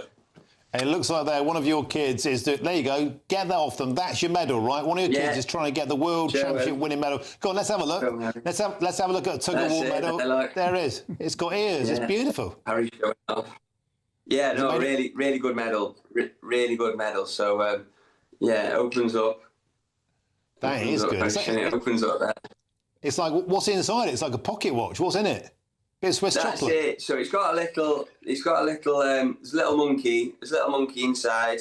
And the Chinese they offered. They offered this with a necklace, and the idea is that you pass it on to the next generation to inspire the next generation into your sport. So I was very lucky with this and to have two amazing kids, and obviously I'll be able to pass that down and hopefully inspire them. We've obviously inspired them. They can't get enough of getting on the camera. They can't get enough of waving your medal about. I think you've already inspired them. Joe Birch, magnificent. Thank you very much. And good luck in Nottingham. I hope you win once again. Thank you very much, Joe Birch, tug of war champion. Magnificent stuff. Now, if you search some holiday sun this year, here's the forecast for some of the top European destinations. Dinner under the stars tonight? That reminds me of our travel insurance. You mean all clear skies? All Clear Travel Insurance sponsors GB News Travel Destinations forecast. Across some southern parts of Europe tomorrow, there will be some showery rain, which could turn heavy and perhaps even thundery. But a big talking point is still the exceptional heat affecting parts of Portugal, Spain and France. Yesterday, temperatures were in the low to mid-40s in some places. The heat's going to ease a little, but it's going to return again as we go towards the weekend. Further east, some heavy showery rain, like I mentioned, could be a bit thundery at times, particularly across parts of Italy. Elsewhere, it's looking fine and sunny for many through the outlook. All Clear Travel Insurance sponsors GB News Travel Destinations forecast. Britain was once the envy of the world. But look around. A nation that no longer knows what it is or where it's going. A country that's broken. How do we fix Britain? How do we bring it back? Friday night with Matt Goodwin at 8 p.m. only on GB News. At GB News, we love to hear from you, our loyal community. So drop us a line at gbnews.com/yoursay. There you can talk to each other and also to the presenters live on air. gbnews.com/yoursay, because GB News is your channel, Britain's news channel. Farage, Monday to Thursday from 7 p.m. Just a few weeks after reuniting with Black Sabbath and performing a farewell concert for fans. And I'm joined now by Alex Dyke, radio DJ, broadcaster, formerly of the BBC, who's going to pay a bit of a tribute, I think, to Ozzy Osbourne. Alex, welcome. Thank you very much, Nigel. You know, Ozzy will probably be remembered as the guy who shouted at his wife in the Osbourne's reality TV show from the early 2000s. But there was so much more, Nigel, to Ozzy than that. He was a pioneer of heavy metal rock. And you've got to remember, in the very early 70s, the rock that was coming out of Britain after the Beatles had split up was progressive rock. It was self-indulgent 6-minute drum solos and things like that, you know, when you think back to early Genesis and Jethro Tull. But Ozzy wasn't that at all. He was a heavy metal pioneer and a heavy metal hero. He sold over 100 million albums with his band Black Sabbath, who fired him in... Nigel, did you know he was fired by Black Sabbath? I didn't know that. For what reason? He was fired, Nigel, because of his drug and drink problems. He was addicted. And when we do look back at him 20 years ago in the early noughties in the Osbournes, you could see then he was frail. His body was shot because he had abused his body so badly through drink and drugs. But Sharon Osbourne, of course, his wife, was his second wife. She was his manager, and he married her in the early 80s. And he came back as a solo star with a brilliant first album called Blizzard of Oz. Ozzy was all about showbiz. GB News, the People's Channel. Join me, Nana Akwe, for an informative, interactive news programme with a difference. It's fun. No, he didn't say that, Dave. I'm so surprised. I think there's an element of truth to that. Join me from 3 p.m. every weekend, only on GB News, Britain's news channel.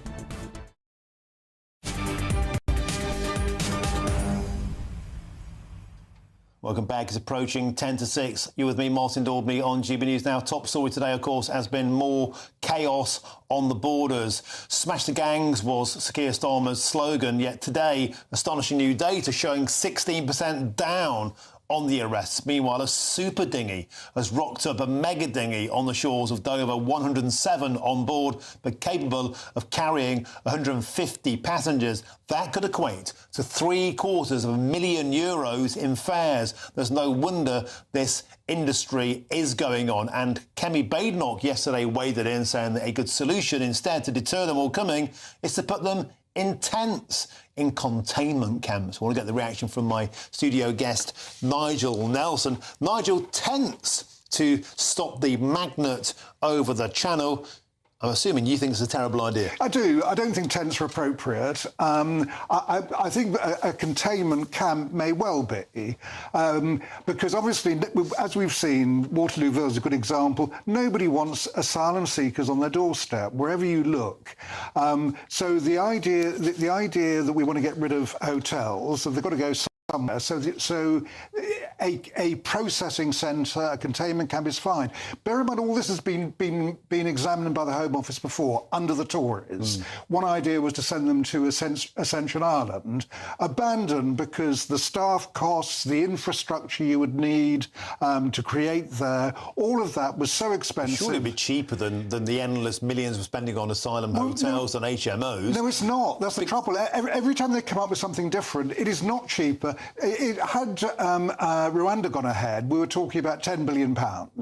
So none of these things come cheap. But the question is, what is the best way of doing something with it? But if we can build Nightingale hospitals during COVID, why can't we build Nightingale containment centres now? And if people didn't think they were going to get a luxury hotel, the life of Riley, it might actually stop them coming in the first place. It might stop that pull factor. See, I don't think that would. I think that people would want to come and live in a tent in a field? Well, I'm not suggesting a tent in a field would be appropriate. I'm suggesting that an old military base would do, but of course then locals object to that if it's been abandoned. Weathersfield, Linton on News. Exactly, and people...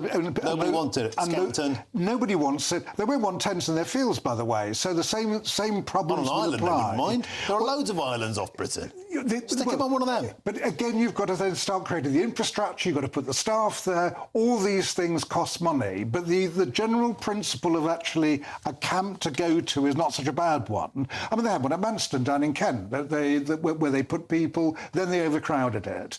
The answer is to try and process people. They overcrowded it because the attraction of the UK is such they're prepared to steam over in mega dinghies because they know they'll live in the life of Riley. And that is the attraction of the UK. It doesn't matter what accommodation you get at the other end. It's the UK they're attracted to. Stick them in a bunch of tents in fields, and you think that would still increase them to come rather than a four-star hotel in the centre of Canary Wharf? Come on. You still have to look after them. Whatever you do, you'd have to look after them. So on the basis of that, you wouldn't be able to do that with a tented field. And again, locals would object. Why not? I mean, Rafe Hayden-Mancu said that the 250,000 Polish came after the war, living in encampments. They were perfectly happy. Encampments, but not tents. I mean, we were talking about Nissen huts that they used then. So we still have to build this structure, and we still have to find somewhere to put it. I mean, the problem just goes round in a complete circle. That's a defeatist attitude. If we carry on as we are, then the country's going to be absolutely full. People are sick to the back teeth, and a lot of people are saying there could be, social unrest potentially if we carry on like this. Well, that's why you need a long-term solution to it. And until we actually find the long-term solution, we're not going to stop the boats coming, and even bugging people in tents won't stop the boats. OK, wonderful. So thank you very much for your company today, Nigel Nelson. I'm back at 7 p.m. tonight. I'm covering for Nigel Farage. But up next, don't go anywhere, it's Jubes & Co., the queen of prime time debate. I bet she doesn't like staying in a tent. Michelle Juby, over to you. I absolutely love a little bit of camping, as my regular viewers know. And do you know what? You talk about defeatist attitude. One of the things that really strikes me is why are all the conversations in this country now about where to put these people? That's accepting that they're going to cross the channel, isn't it? Why aren't more conversations about how to stop it happening in the first place? Anyway, Suella Braverman, she will be addressing people in Waterlooville over that battle around housing asylum seekers. I'll cross live and bring you that. Also, I want to talk about policing. Would you volunteer to operate a speed camera in your area? I'll see you in a couple of minutes. Today, clouds overhead, total zen within. Boxed Solar sponsors the weather on GB News. Very good afternoon to you. I'm here with your GB News weather forecast from the Met Office. Lots more fine weather to come for many of us as we go through the rest of this week, and it is going to stay pretty hot in most places as well. but there are also going to be a few thundery showers around.